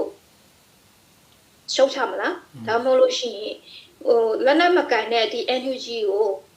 ရဲ့လောက်ရက်တွေကိုဘွေးတို့ရှုပ်ချမလားဘွေးတို့ကဥပမာဒီဂျီနိုဆိုက်မှာဘွေးတို့မပါတဲ့ဥစ္စာကိုဘွေးတို့တွားပြီးတော့ပြရမယ်အဲ့လိုမျိုးတွေပေါ့နော်ဘွေးတို့ကဟိုဘွေးတို့ထုတ်ပြရမယ်ဟိုဥပမာထားလိုက်ပြီးတော့ဒီလွန်ခဲ့တဲ့လမဟုတ်ပါဘူးဒီလမှာပါပဲဒီထိုင်းကိုဒီဒေါ်စင်မအောင်ကနေပြီးတော့ဟိုပေါ့နော်ထိုင်းရဲ့ဒီတန်တမန်ဝန်ကြီးပေါ့နော်တန်တမန်ဝန်ကြီးကိုသူတို့ရရှုတ်ချတယ်သူရှုတ်ချတဲ့ပုံမှာဒါတွေကကိုရီကနေပြီးတော့ကိုရီမှာလည်းအဖွဲ့အစည်းရှိရမယ်သူတို့ရှုတ်ချတဲ့ဥစ္စာငါတို့မပါဘူးဆိုတော့ဥစ္စာသိတတ်ပြမယ်သူတို့အခုမှကိုရီကအဖွဲ့အစည်းတွေကမရှိဘူးဆိုတာကိုအဖွဲ့အစည်းတွေကရှိပါတယ်ဒါမှမပြောဘူးပေါ့မထုတ်ပြောပေါ့အဲ့ဒီပုံမှာဘယ်လိုဖြစ်သွားလဲဆိုလို့ရှိရင်သူတို့ပြောဖို့ဆိုရှင်သူတို့တွေကလည်း NUG ထောက်ခံတဲ့သူတွေပါပဲဆိုပြီးတော့ဒီ NUG ထောက်ခံတဲ့ပုံမှာဆိုရှင်ဥပမာဒီထိုင်းကိုသူတို့ရှုတ်ချတဲ့ပုံမှာဒီကရင်တွေအများစုကဒီထိုင်းမှာနေကြတယ်ရောက်နေကြတယ်အဲ့ဒီပုံမှာထိုင်းဘက်ကနေပြီးတော့ဒီကရင်တွေဘယ်လိုလုပ်မြင်မလဲဟိုဒီမမနဲ့တူတွဲလုပ်တဲ့သူတွေပဲလေသူတို့ဘာကိုမကြိုက်ဘူးဆိုရှင်သူကရင်တွေသူတို့ဖိမှာပဲအဲ့ဒါကြောင့်မို့ပေါ့နော်ကိုရီကနေပြီးတော့ဗမာလောက်တဲ့ဥစ္စာတွေကကိုရီကမဟုတ် ဘူးကိုလည်းမခံနိုင်ဘူးဆိုလို့ရှိလို့ရှိရင်ကိုရီမှာဖွဲ့စည်းရှိရမယ်ကိုရီကလည်းဆန္ဒပြမယ်ဒီဥစ္စာတွေငါတို့နဲ့ဘာမှမသက်ဆိုင်ကြောင်းပြရမယ်ဘာမှလုံးလုံးစားငါတို့နဲ့မသက်ဆိုင်ကြောင်းဒီဂျီနိုဆက်မှာလည်းငါတို့နဲ့မသက်ဆိုင်တဲ့အကြောင်းဒီသူတို့အခုတော်စီမှာပြောသွားတဲ့ဥစ္စာတွေကလည်းငါတို့နဲ့မသက်ဆိုင်ကြောင်းဒေါအောင်ဆန်းစုကြည်လုပ်တဲ့ဥစ္စာတွေကငါတို့နဲ့မသက်ဆိုင်ကြောင်းဆိုတဲ့ဥစ္စာတွေကငါတို့ကိုပြရတော့မယ်ပြီးလို့ရှိရင်ဒေါအောင်ဆန်းစုကြည်လုပ်တဲ့ဥစ္စာတွေဒီငါတို့လူမျိုးတွေအတွက်မဟုတ်မဘယ်လိုပြောမလဲဘာအတွက်မှအကျိုးမြတ်မရှိတဲ့ဥစ္စာတွေအကြောင်းဒါတွေကဥမာဟိုနော်ထုတ်ပြရမယ်ပြောပြရမယ်ဟိုစကားတွေအတန်တွေထွက်လာတော့မယ်ဒီလိုမျိုးပေါ့နော်မှန်တယ်အရင်ကပြောမယ်ဆိုမရှိဘူးလားဆိုရှိပါတယ်ဒီသူတို့ဂျီနိုဆိုက်ကိစ္စမှာဆိုလို့ရှိရင်အကုန်လုံးတွေမပါကြပါဘူးတချို့ကလည်းပဲသူတို့ဒီမထောက်ခံဘူးပေါ့နော်ဒီတချို့ကရင်တွေကချင်နေဟိုအများကြီးပါပဲမထောက်ခံတဲ့ဟိုအပိုင်းနေပေါ့နော်ဒီဥစ္စာတွေရှိတယ်ဒါပေမဲ့အတန်ကတော့တိုးတာပေါ့နော်ပြောမယ်ဆိုလို့ရှိရင်မြုပ်သွားတယ်အခုဆိုရှင်ဖွေးတော့ကအတန်ပိုးတော့မှာကျေလောင်ရတော့မယ်ပြီးလို့ရှိရင်လည်းပွဲဟိုပြောပါလဲဆိုရှင်ဒီလိုမျိုးတစ်ခုပေါ့နော်သူတို့ဆန္ဒပြပွဲတွေတွားမယ်ဆိုလို့ရှိရင်ပဲဗမာတခြားဗမာအလံမပါတဲ့ဟိုပေါ့နော်ဗမာမဟုတ်တဲ့ဆန္ဒပြပွဲတွေလုပ်ရတော့မယ်ဗမာကနေပြီးတော့ကိုရီအားလို့သူတို့ခေါ်ပြီးလို့ရှိရင်ကရင်အလံတွေကချင်လံခက်လက်အလံရှိတဲ့ညအလံတွေကိုသူတို့တင်လိုက်တယ်ဟာသူတင်လိုက်တဲ့လူမျိုးတွေအားလုံးသူတို့ခေါ်တယ်အင်ကြီးတွေဝတ်လာခဲ့ခိုင်းတယ်ကင်အင်ကြီးတွေဝတ်လာခဲ့ခိုင်းကချင်အင်ကြီးတွေဝတ်လာခဲ့ခိုင်းတယ်သူတို့ဗမာတွေကိုယ်တိုင်ကလည်းပဲကိုအင်ကြီးတွေဝတ်နေကြတယ်အဲ့လိုပေါ့နော်ပြီးလို့ရှိရင်သူတို့ဒါကိုကနေပြီးတော့ထောက်ခံတဲ့အတူတူကပါဝင်မှုဆိုပြီးတော့သူတို့တွေကပြတယ်အတူတူကပါဝင်မှုပြပြီးတော့ကိုအတွက်ဘာရလမမရှိဘူးဆိုရှင်ဘာလို့အတူတူကမပြတဲ့အဖွဲ့အစည်းတွေလိုအပ်တော့မယ်ဝေးတို့အတန်ကဟိုပြောမဆိုအခုလက်ရှိမှာဆိုရှင်ဝေးတို့ဒီမီဒီယာလောက်နည်းနည်းပါးလောက်မှာပဲဝေးတို့အတန်ကရှိနေသေးတယ်ဒီလောက်ပဲရှိနေတယ်ဒါကနိုင်ငံတကာဝေးတို့မတွားနိုင်သေးဘူးဘာလို့လဲဆိုလို့ရှင်ဝေးတို့အတန်ကနိုင်ငံတကာမထိုးဖောက်နိုင်သေးဘူးအခုဗမာတွေဟိုဆန္ဒပြပွဲတော့လုပ်လို့ရှိရင်ကရင်တွေပါတယ်ကချင်တွေပါတယ်သူများမြင်ပါတယ်သူများမြင်တယ်ဒီလူမျိုးတွေအကုန်လုံးကဒီဗမာပြည်ရောက်လာတယ်ဆိုပြီးတော့ဗမာနဲ့အတူတူပဲတပူတူပူမြလူတွေပဲဆိုပြီးတော့သူများမြင်တယ်လေဟိုသူတို့တွေက Federal ပဲလို့ချင်ပါတယ်ဆိုပြီးတော့ဟိုအမြင်ကနိုင်ငံတကာအမြင်တယ်ဘယ်သူမှဒီလူတွေကနိုင်ငံကိုပိုင်နိုင်ငံလို့ချင်တဲ့လူတွေဆိုတော့မမြင်ကြဘူးကိုပိုင်နဲ့သူတို့ Federal လို့ချင်တဲ့ပုံမှာ Federal ကိုပဲသူတို့ဖိအားပေးမယ်နိုင်ငံတကာလည်းပဲဒါကြောင့်မို့လို့ Federal ကကိုရီအတွက်အကျိုးမရတော့ဘူးဆိုပြီးတော့ Federal ကအလုံးမဖြစ်တော့ဘူးဆိုတဲ့ဥစ္စာကိုကိုရီတီးတဲ့ပေါ်ပြဖို့အချိန်တန်ပြီနိုင်ငံတကာကိုပြရဖို့အချိန်တန်ပြီထိုးဖောက်ဖို့အချိန်တန်ပြီအဲဒါကြောင့်မို့ဒီနိုင်ငံတကာမှာရှိနေတဲ့လူမျိုးတိုင်းတွေကကိုအဖွဲ့ကိုတွေအတူတူကအလုပ်လုပ်ရတော့မယ်ကချင်းကရင်အကုန်လုံးချင်းတွေအကုန်လုံးအတူတူကလုပ်ပြီးတော့ဒီစန္ဒပြပွဲတွေဖြစ်သွားရမယ်ဆိုတော့အကုန်လုံးပေါ့နော်ပြောရှင်းနိုင်ငံတကာထိုးဖောက်ရမယ်ပြီးလို့ရှိရင်ကိုလွတ်လပ်တဲ့နိုင်ငံတွေကြီးညာတဲ့အချိန်မှာဆိုလို့ရှိရင်နိုင်ငံတကာမှာရှိနေတဲ့အဖွဲ့အစည်းတွေကနေပြီးတော့ပဲဒီဟိုထိုးဖောက်မှုတွေပိုးလုပ်ရမှာပေါ့နော်အဲကြောင့်မို့ဝေးပြောချင်တာကတော့ဒီနိုင်ငံတကာမှာရောက်နေတဲ့အဖွဲ့အစည်းတွေဒီကရင်ဆိုလို့ရှိရင်လည်းကရင်တွေတည်တတ်မနေနဲ့ကချင်လည်းကချင်တည်တတ်မနေနဲ့ဟိုချင်းတွေလည်းချင်းတည်တတ်မနေနဲ့ပေါ့နော်ဒီလိုမျိုးဟိုရခိုင်နဲ့ရခိုင်တည်တတ်မနေပဲနဲ့အတူတူကပူပေါင်းတဲ့အဖွဲ့အစည်းတွေတီထောင်သိနေပေါ့နော်နောက်ပြီးတော့တစ်ခုပြတော့ပြောမယ်ဆိုလို့ရှိရင်ကချင်တည်တတ်နေပြီးတော့ဗမာနဲ့တော့ပေါင်းတယ်ကရင်နဲ့တော့မပေါင်းကရင်ကလည်းကရင်တည်တတ်နေတယ်ဗမာနဲ့တော့ပေါင်းတယ်ကချင်နဲ့မပေါင်းအဲ့လိုမျိုးအလုပ်တွေပေါ့နော်ရှင်ခေါ်ဗမာလာခေါ်အကုန်လုံးပါကြတယ်ပြီးလို့ရှိရင်ပြောချင်တာငါတို့တွေကဟိုကရင်ကချင်တွေကအတူတူပါပဲဆိုတော့ပြောထားကရင်နဲ့ကချင်နဲ့အတူတူပဲပြောဟိုပေါ့နော်ညီကိုမောင်နှမတွေဟိုတိုင်းရင်းသားအတူတူပဲပြောပြီးတော့ကချင်နဲ့ကရင်အတူတူလက်တွဲထိုင်ပြီးတော့ဆွေးနွေးပွဲတွေလုပ်ဘူးလို့လားဘာမှမလုပ်ဘူးဒီနိုင်ငံကမှရောက်နေတဲ့အဖွဲ့အစည်းကရင်နဲ့ကချင်နဲ့ထိုင်ပြီးတော့ဟိုနိုင်ငံရေးဆွေးနွေးမှုတွေငါတို့နိုင်ငံရေး plan စီတွေတွားမဲ့ဥစ္စာတွေတခါမှမလုပ်ဘူးဟုတ်တယ်ဟုတ်ကဲ့အဲ့လိုမျိုးတွေဝေးလို့လုံးသိပြီပေါ့နော်ဒီနိုင်ငံတကာမှာရောက်နေတယ်ဆိုတော့သူတွေဟိုဝေးလို့တွဲဆုံပြီးတော့ပြီးတော့အဖွဲ့အစည်းတွေပြီးရှင်ဒီနိုင်ငံမှာမဟုတ်ဘူးနော်ဝေးမှာမဟုတ်ဘူးဒီနိုင်ငံနိုင်ငံနဲ့တနိုင်ငံအကုန်လုံးပေါ့နော်ချိတ်ဆက်မှုတွေယူရမှာပေါ့နော်ဒီဥစ္စာတွေဟုတ်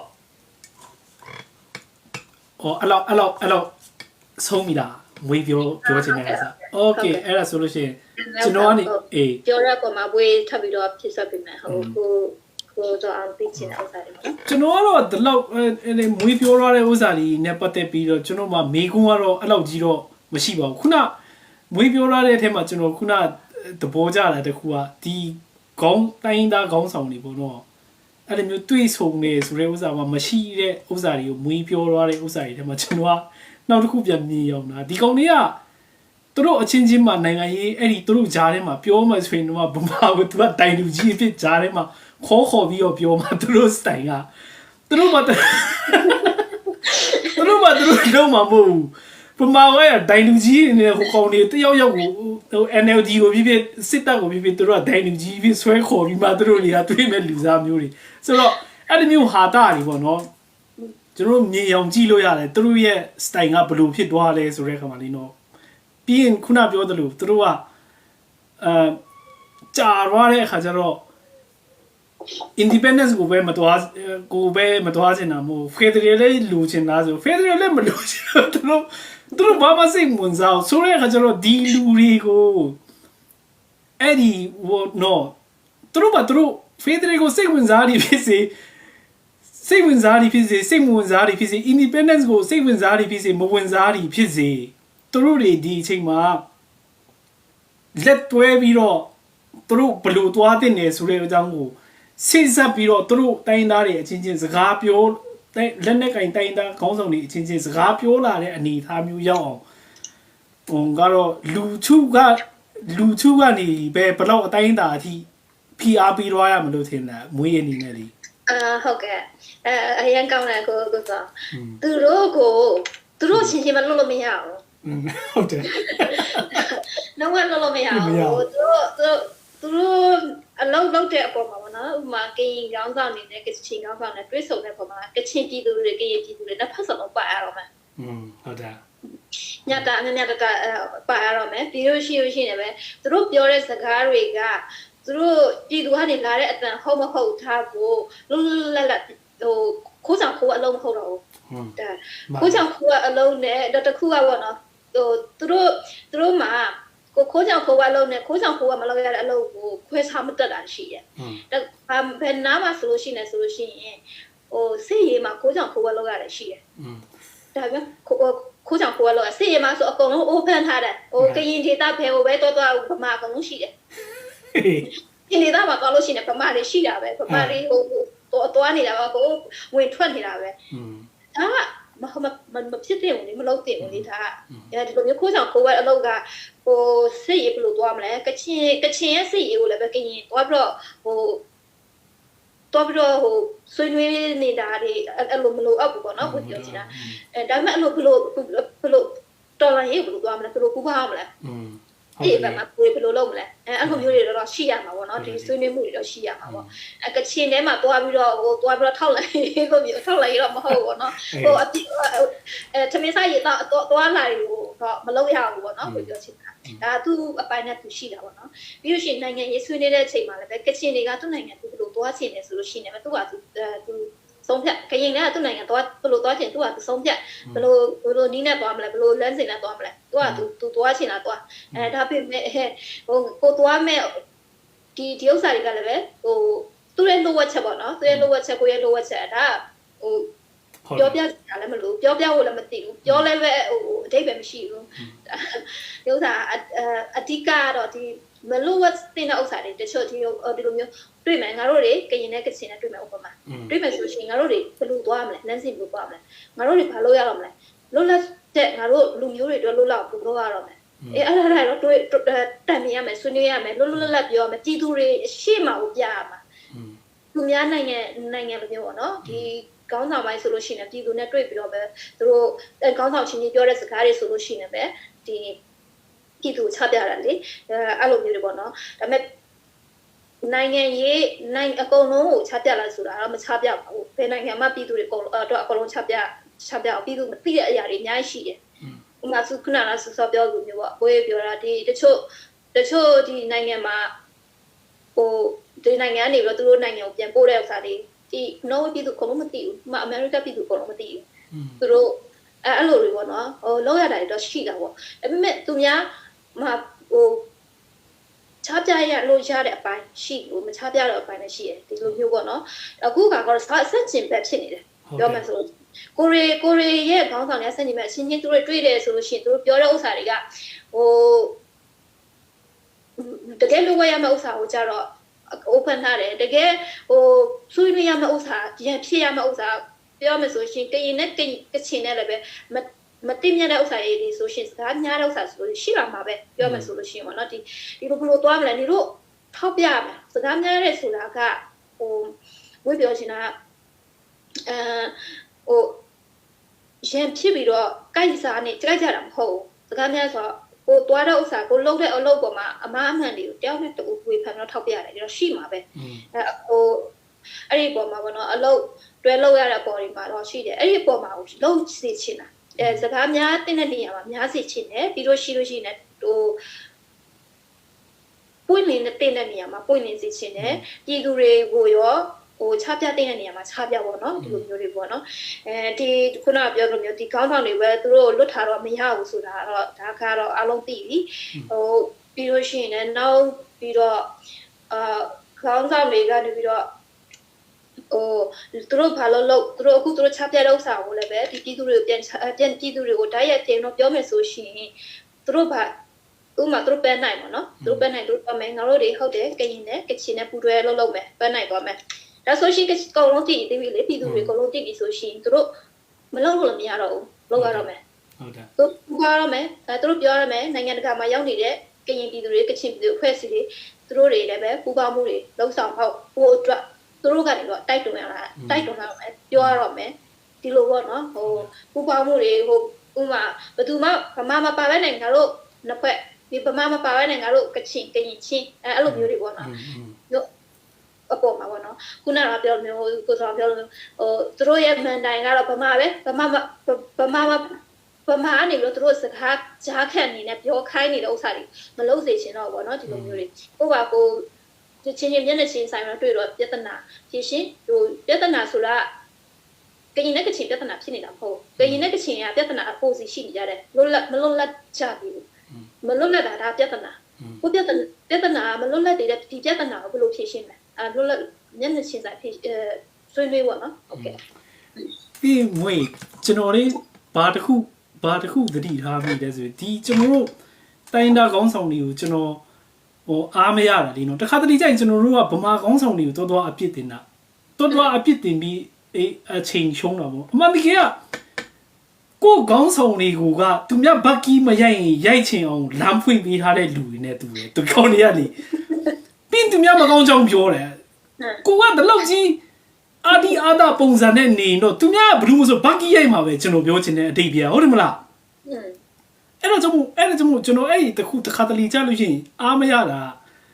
သူတို့ပဲပျော့တီးပျော့ဖတ်နဲ့နေပြပြီးတော့ပြီးကြမှာပြီးပြီဆိုလို့ရှိရင်ဗမာကုန်းဆောင်တွေကငါတို့ဘက်ကီးရိုက်တယ်ဆိုလောက်ပြန်ပြီအဲ့လိုမျိုးတွေလေဆိုတော့ဒီအကျင့်နေဒီကောင်တွေပြင်ရမှာပြီးကျွန်တော်နောက်တစ်ခုလေဒီလားခုနမွေးပြောသွားတဲ့ဥစ္စာထဲမှာကျွန်တော်သဘောကျတဲ့အခါကျတော့သူတို့ပြည်သူတွေနဲ့ခေါင်းဆောင်တွေနဲ့ရဲ့ဒီအသွားအလာနဲ့လိုအပ်တယ်ဆိုတဲ့အကြောင်းကိုပြောတဲ့ဥစ္စာကိုကျွန်တော်ကသဘောကျလာတော့ကျွန်တော်ခေါင်းထဲမှာတင်းကနေပါဝင်လာတယ်ဆိုတော့ကျွန်တော်တို့တိုင်းသားခေါင်းဆောင်တွေမွေးကြည့်လိုက်ဒီကောင်တွေကဘာဖြစ်လဲဆိုရင်ဒီမီဒီယာကိုရဲဝူရည်ရွယ်ချက်ရှိမီဒီယာကိုဖိတ်ခေါ်ပြီးတော့စကားပြောပြီးတဲ့အကျင့်ကိုပြည်သူတွေဒီကောင်တွေကိုတောင်းဆိုရမှာတလမှာနှစ်ခါဆိုရင်နှစ်ခါအနည်းဆုံးမီဒီယာနဲ့စကားပြောပေးပါဆိုတဲ့ဥစ္စာကိုဒီကောင်တွေလုတ်ပေးရမယ်ဆိုတဲ့ဥစ္စာကိုပြည်သူတွေတောင်းဆိုတင်တယ်လို့ကျွန်တော်ထင်တာပဲဒီကောင်တွေကပေါ်လာခြင်းနဲ့တနစ်လောက်မှတစ်ခါနှစ်ခါလောက်ပေါ်လာလိုက်တယ်ပြီးဘာမှမဟုတ်တဲ့ဟာတွေပြောပြီးတော့ပိတ်လိုက်တယ်အဲ့လိုမျိုးမီဒီယာကိုကြောက်တဲ့အတိတ်ပဲလေသဘောပေါက်တယ်မလားမွေးကျွန်တော်ပြောချင်တဲ့အတိတ်ပဲအဲ့ဒီဥစ္စာကိုလည်းကျွန်တော်တို့ပြောင်းလဲပြဖို့ဒီကြားထဲမှာဒီလေယာတွေလုံမှပဲပြည်သူနဲ့နည်းနည်းအထီးအတွေ့ပူများပြီးတော့လမ်းကြောင်းမှမယ်လို့ကျွန်တော်ကအဲ့လိုမျိုးယူဆမွေးအဲ့ဒါနဲ့ပတ်သက်ပြီးပြောချင်တာရှိတာဟုတ်ကဲ့ဒီ ဥစ္စာပေါ့နော်ဒါအရန်ကိုလိုအပ်တယ်အမှန်ပဲကိုစားသူတို့တွေမီဒီယာရန်ကြောက်ကြတယ် ဟုတ်တယ် မထွက်လာရဲ့ကြအောင်ဆေးကန်ထိမှာတင်ချက် ဟုတ်တယ် ဆိုတော့ဆေးကန်ထိမှာသူတို့ကြောက်တယ်သူတို့အမားလုပ်ခဲ့တဲ့ဥစ္စာကိုသူများထောက်ပြပါဆိုသူမခံနိုင်ဘူးပြီးလို့ရှိရင်နောက်တစ်ခုကျသူတို့ပါလဲဆိုရှင်မီဒီယာကိုတက်လာတဲ့သူတွေကိုမီဒီယာပေါ်မှာတက်လာမယ်ဆိုတက်လာတာကိုကဟိုဘောနော်ဟိုအကောင်းလို့သူတို့မမြင်ဘူးဟုတ်တယ်ညောတက်လာမယ်ဆိုရှင်ဒါကဟိုပကရပေါ့နော်ဘယ်လိုပြောမလဲသူတို့ရဲ့စိတ်ထဲမှာဒီမလိုအပ်တဲ့အရာတွေမျိုးတစ်ခုလိုမြင်တာတို့ကအဲ့ဒါတော့မဟုတ်ဘူးဟိုလုံးဝကိုမဖြစ်သင့်တဲ့ຢာဟိုမီဒီယာဆိုတာဟာဟိုသူပြောချင်တာကတော့ဒီ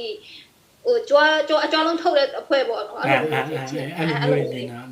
တာဒါကတော့လုံးဝမှာတယ်မီဒီယာကနိုင်ငံတကာမှာ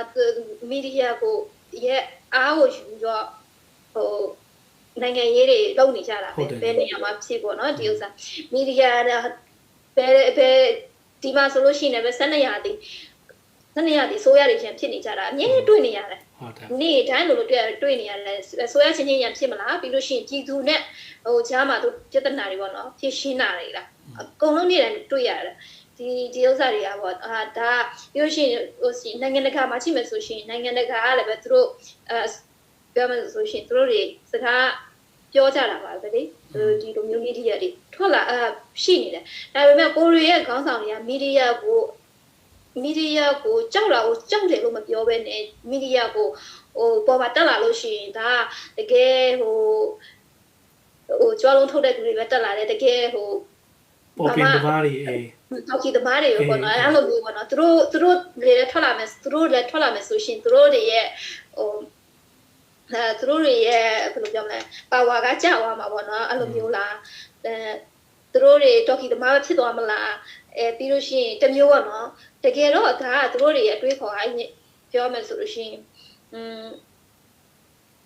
ခင်းနောက်ပြန်တာပေါ့နော်ခင်းနောက်ပြန်တာဟုတ်တာပြန်နေတဲ့ဥစ္စာတွေပေါ့နော်ဘာလို့လဲဆိုရှင်ကြည့်မယ်ဆိုရှင်ဒါပေမဲ့ဒါကသူတို့တွေးခေါ်တာမမှားဘူးလားဆိုလို့ရှိရင်မမှားပါဘူးသူတို့တွေကိုယ်တိုင်ကဒီတော်လိုင်းရေးမှာပဲဟိုကြီးပြင်းလာတယ်တော်လိုင်းရေးနဲ့ပဲဟိုတွားနေရတဲ့အပေါ်မှာပေါ့နော်ပြီးလို့ရှိရင်လည်းဟိုကသူတို့တစ်ဖက်ကလည်းရိုက်ဒီဘက်ကလည်းရိုက်ဖြစ်နေလေဒီပြောမှဆိုရှင်ပမာစစ်တာလာတစ်ဖက်ဒီ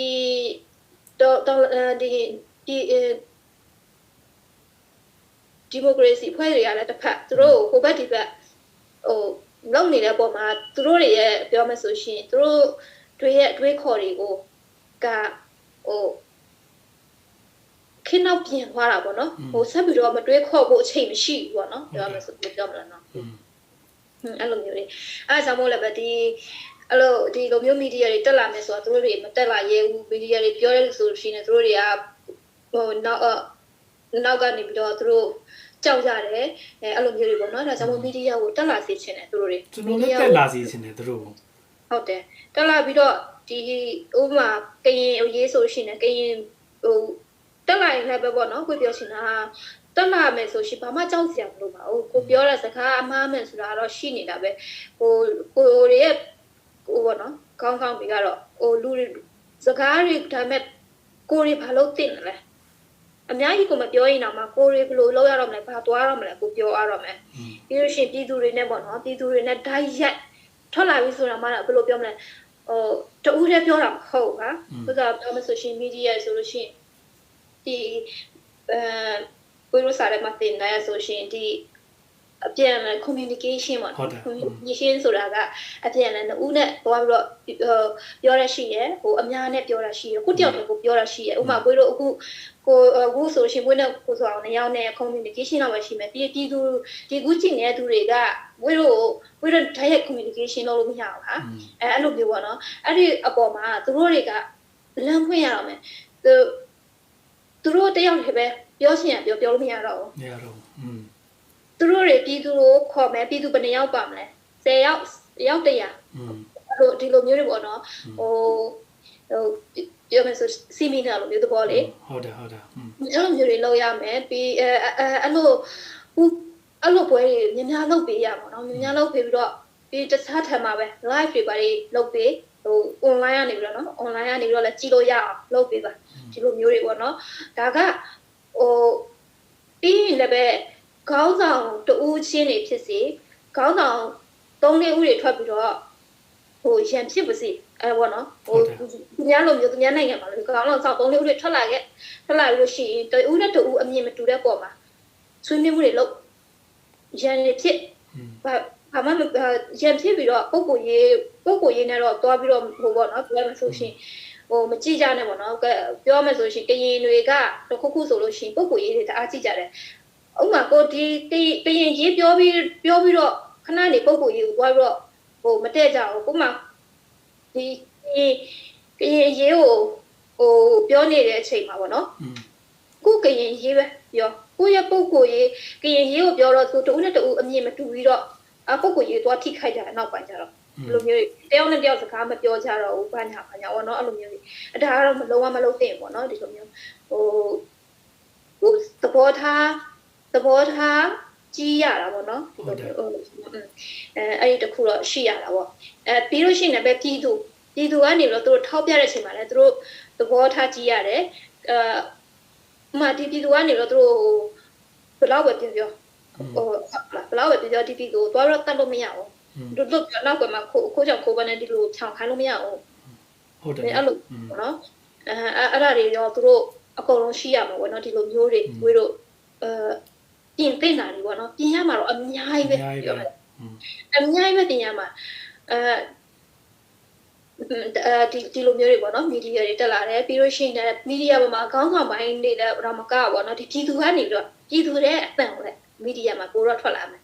ဒီအုပ်စုလိုက်အသံတွေဒီလိုမျိုးဆွေးနွေးပွဲတွေဒီဖေးတွေအဲ့လိုမျိုးတွေပေါ့နော်ပြီးလို့ရှိရင်လည်းပဲဟိုနိုင်ငံတကာကနေခေါ်ပြီးတော့ဥမာဟိုနိုင်ငံတကာမှာဘယ်သူများဘယ်လိုလုပ်လိုက်ယူခဲ့လဲသူတို့နိုင်ငံကနေတော့ဥမာစင်ကာပူမှာဘယ်လိုလုပ်လိုက်ယူခဲ့တယ်အကြီးအကဲတယောက်ကိုဖိတ်ခေါ်ပြီးတော့ကရင်တွေကချင်တွေကိုနဲ့အတူတူဆွေးနွေးပွဲတွေဒီလိုမျိုးလုပ်တာတွေပေါ့နော်ဒီsorry ပြီးလို့ရှိရင်ဒီ East Timor တွေသူတို့ဘယ်လိုလုပ်ခဲ့လဲဟုတ်လားသူတို့အဲ့ဒါတွေပေါ့နော်တိုင်းပုတ်နေပြောရမယ်မီဒီယာပေါ်မှာပုတ်နေပြောရမယ်ဟုတ်တယ်ပြီးလို့ရှိရင်ခေါင်းဆောင်တွေကလည်းပဲဒါကိုနားထောင်တော့ငါတို့တွေဘာလို့အပ်လဲဘာလို့ရမလဲအဲ့လိုမျိုးတွေပေါ့နော်ပွင့်နေတဲ့နေရာမှာပွင့်နေရမယ်အလှဝက်တဲ့နေရာမှာလှဝက်ရမယ်ပြောသူလိုမျိုးပေါ့နော်ဟိုမနေ့ဥမာထားလိုက်တော့ငါကိုမယောက်ျားရှိရမှန်တယ်ငါမယောက်ျားရှိမိန်းမရှိရဒါလူတိုင်းသိတယ်ဒါပေမဲ့ sex လုပ်တဲ့အချိန်မှာသူကအမပေးသိကြမလို့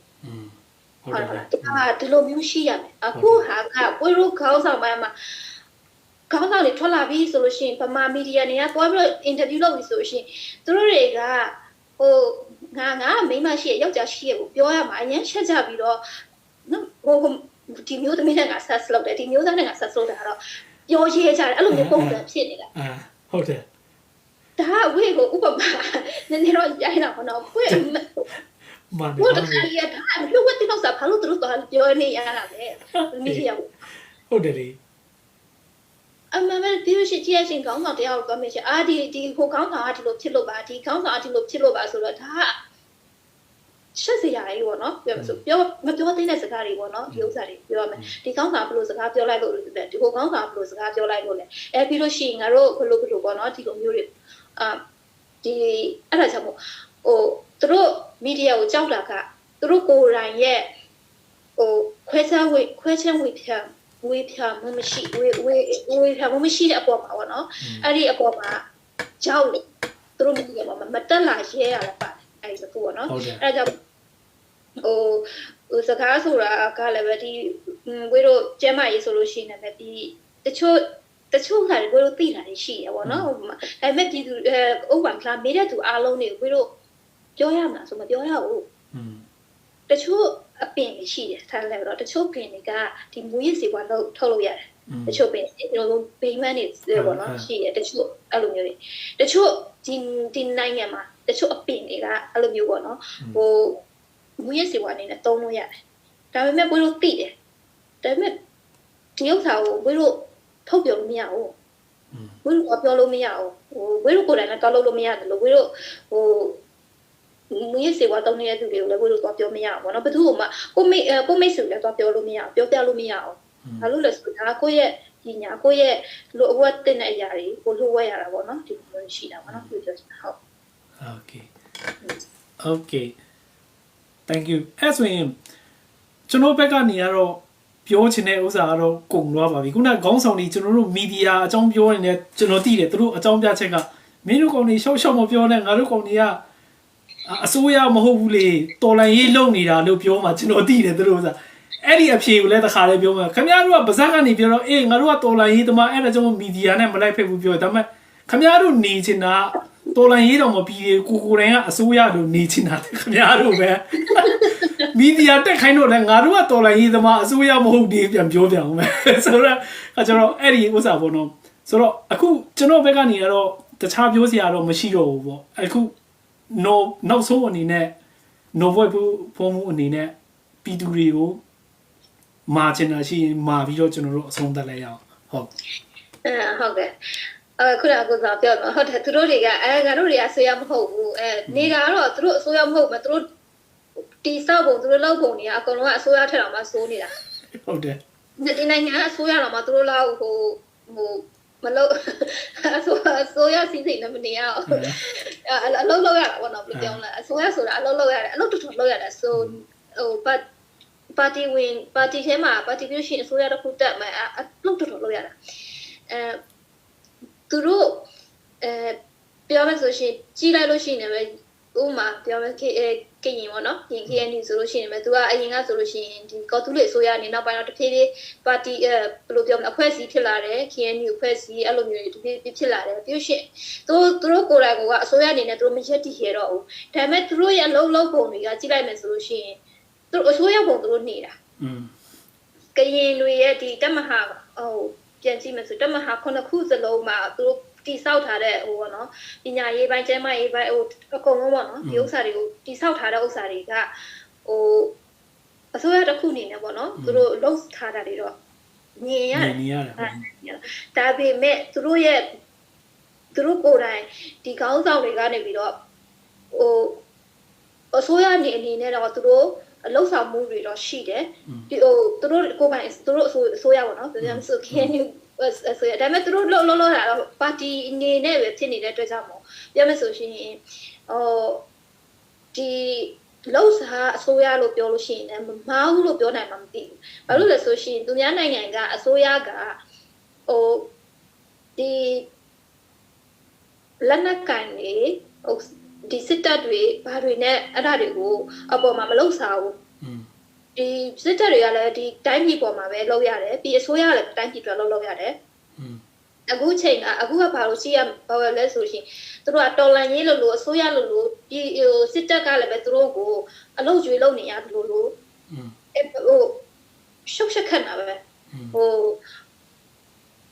ဘယ်လိုပြောမလဲ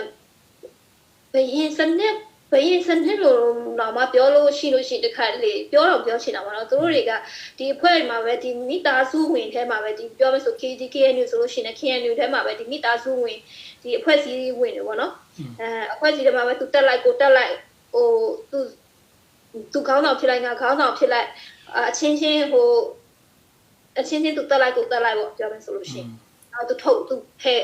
ရာတူကနေထုတ်လိုက်ဟိုငါထုတ်လိုက်နေထုတ်လိုက်အဲ့လိုမျိုးနဲ့ပေါ့နော်ပြောမယ်ဆိုရှင်လည်းသူများတွေအတင်ရလူတွေပါဝင်လို့ရဆိုတော့အတင်ရလူလည်းပါဝင်လို့မရအောင်ပြီးလို့ရှိရင်သူတို့ဖွဲ့စည်းထားတဲ့ဥစ္စာတွေကလည်းပဲဟိုတက်မဟာတွေအပေါ်မှာဖွဲ့စည်းထားတဲ့အပေါ်မှာလည်းအစိုးရအနေနဲ့လည်းသူတို့ဖွဲ့စည်းထားတယ်အဲ့ဒါကြောင့်မို့ပေါ့နော်သူတို့ဥစ္စာတစ်ခါလေးကြည့်လို့ရှိရင်လည်းဒီဘယ်စနစ်လို့တွားပြောလို့ရှိရင်မမဟုတ်လို့လားမသိဘူးဝကြည့်ရလေဘယ်လိုစနစ်နဲ့တွားနေမှာလဲကိုမပြောတော့ဘူးတော်လန်ရေးစနစ်ကိုပေါ့နော်အဲ့ဒီပုံမှာဒီဥစ္စာတွေကတော့မဖြစ်သင့်ဘူးပေါ့နော်မဖြစ်သင့်ဘူးပြီးလို့ရှိရင်သူတို့အစိုးရလုံးမပြောရဲဘူးဆိုလို့ရှိရင်အစိုးရတရက်ခွဲဖို့လည်းလိုအပ်နေပြီဟိုငါတို့ကအစိုးရမဟုတ်ဘူးဆိုမီဒီယာပေါ်မှာတက်လာဆိုအစိုးရခွဲတော့အစိုးရလိုအပ်တယ်ဟုတ်တယ်နိုင်ငံတကာကိုတက်ဖို့အစိုးရလိုအပ်တယ်ဟုတ်တယ်အဲ့ဒါမှသူတို့အစိုးရမဟုတ်ဘူးဆိုလို့ရှိရင်ငြိမ့်နေလိုက်တော့ဒါဆိုလို့ရှိရင်တို့အစိုးရမဟုတ်ဆိုလို့ရှိရင်တို့အဲ့လိုအရာတွေကနေထွက်အစိုးရတက်ပြန်ဖွဲ့ဖို့အတွက်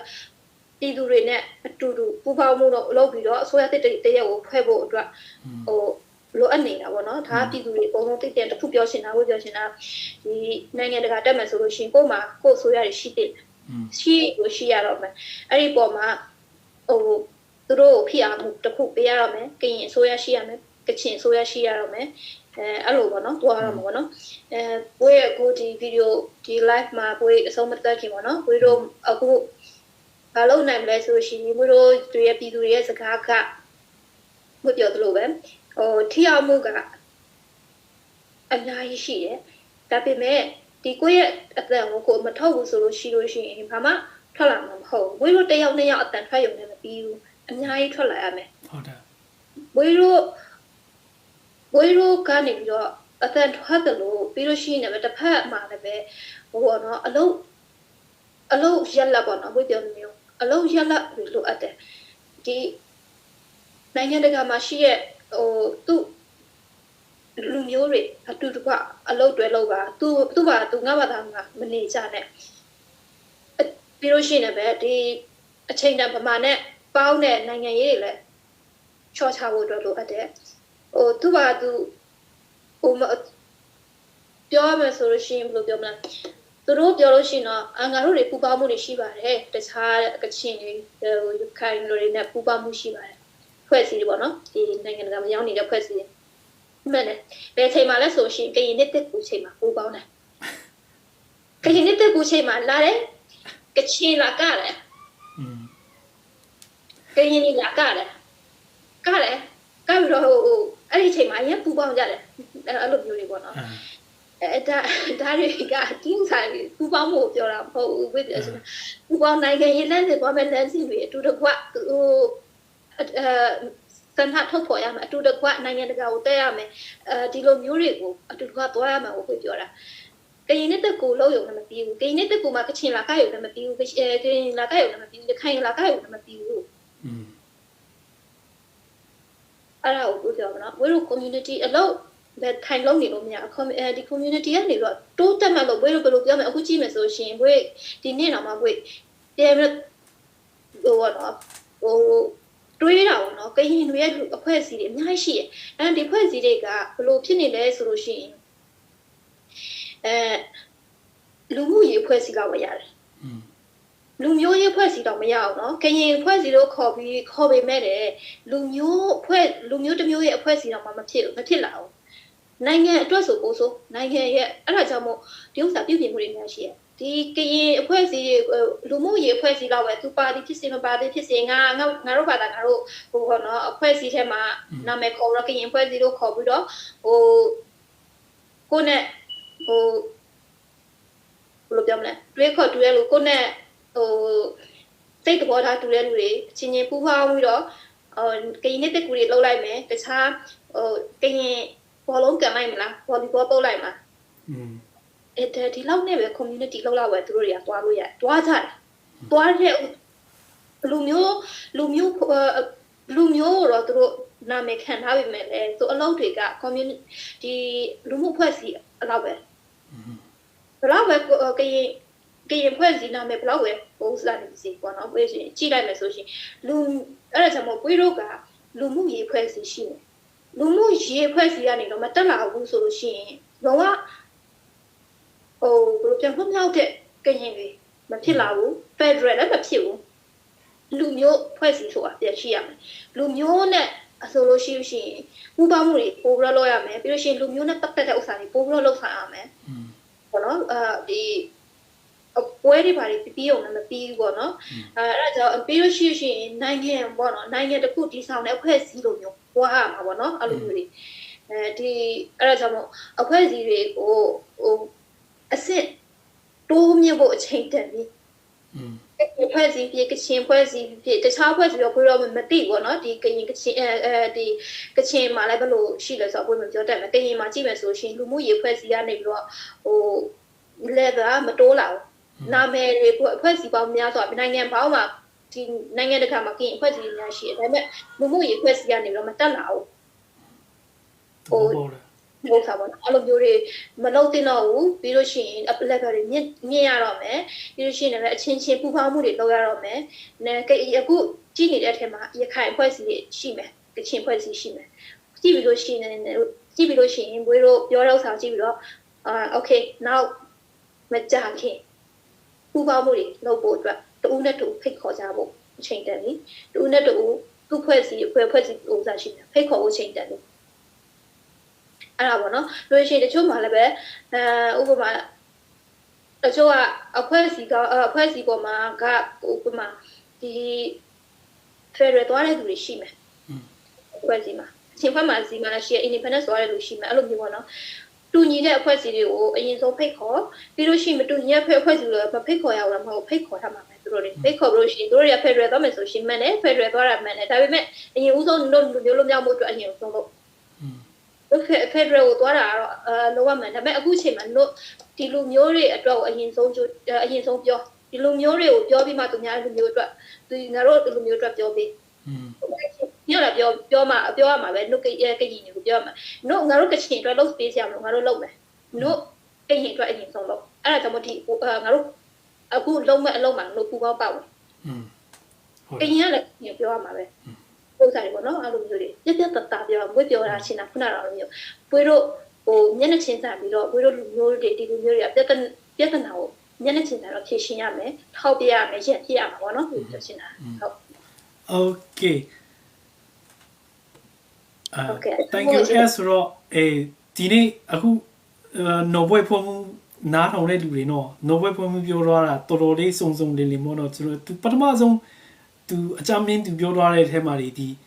ကျွန်တော်တို့တော်လိုင်းရေးလုပ်နေတဲ့လူတွေမျက်စိမိတ်ခေါင်းမိတ်ပြီးတော့ပဲလုပ်နေတာမဟုတ်ဘဲနဲ့ time frame လေးပဲအချိန်အတော်အတွင်းမှာငါတို့ပြီးအောင်လုပ်ဘေးအချိန်အတော်အတွင်းကိုတတ်မှတ်ပြီးတော့ငါတို့ဒီယာကြီးကိုပြီးအောင်လုပ်မယ်ဆိုတော့အချိန်လေးပါလေးလဲ give ဆိုင်ပြီးတတ်မှတ်ပြီးတော့အလုပ်လုပ်ကြပါဆိုတဲ့ဥစ္စာကိုသူပထမဆုံးပြောတယ်ပြီးဆိုတော့ကျွန်တော်တို့ဒီတိုင်းသားဒီလူမျိုးလက်နက်ကင်အုပ်စုတွေ EAO ခေါင်းဆောင်တွေပါညာတွေဘာအကြောင်းပြချက်မှမပေးဘဲနဲ့လုံးဝခက်ခဲမှုရှိရည်ပါရင်အကြောင်းပြချက်မပေးဘဲနဲ့ခင်ဗျားတို့အတူတကွလက်တွဲပြီးတော့ဆွေးနွေးပါရှေ့အနာဂတ်တွေနဲ့ပတ်သက်ပြီးတော့ဆွေးနွေးတဲ့နဲ့ဆွေးနွေးရမယ်ဆိုတဲ့အကြောင်းတွေကိုပြောတယ်ပြည်သူတွေလည်းအဲ့ဒီဘက်ကိုမရောက်အောင်ဖိအားပေးဖို့တွေကိုလည်းသူပြောတယ်နိုင်ငံတကာအတိုင်းဝိုင်းမှာလည်းပြည်ပမှာရှိတဲ့လူမျိုးတွေကလည်းလက်တွဲပြီးတော့လှုပ်ဆောင်ရမယ်ဆိုတဲ့အကြောင်းတွေပြောတယ်အဲ့ဒီအကုန်လုံးကိုဖြစ်လာဖို့အတွက်ဂျားထဲမှာတခုအရေးကြီးတဲ့ဥစ္စာမှာဒီမီဒီယာရဲ့အရေးကြီးပုံခန်းကဏ္ဍတွေကိုလည်းသူပြောသွားတယ် Okay အားလုံးကိုကျေးဇူးတင်ပါတယ် Okay no problem. Okay, thank you no. Okay, thank you. Okay, နောက်တစ်ခါပြန်တွေ့မယ် Okay, bye bye. Bye bye.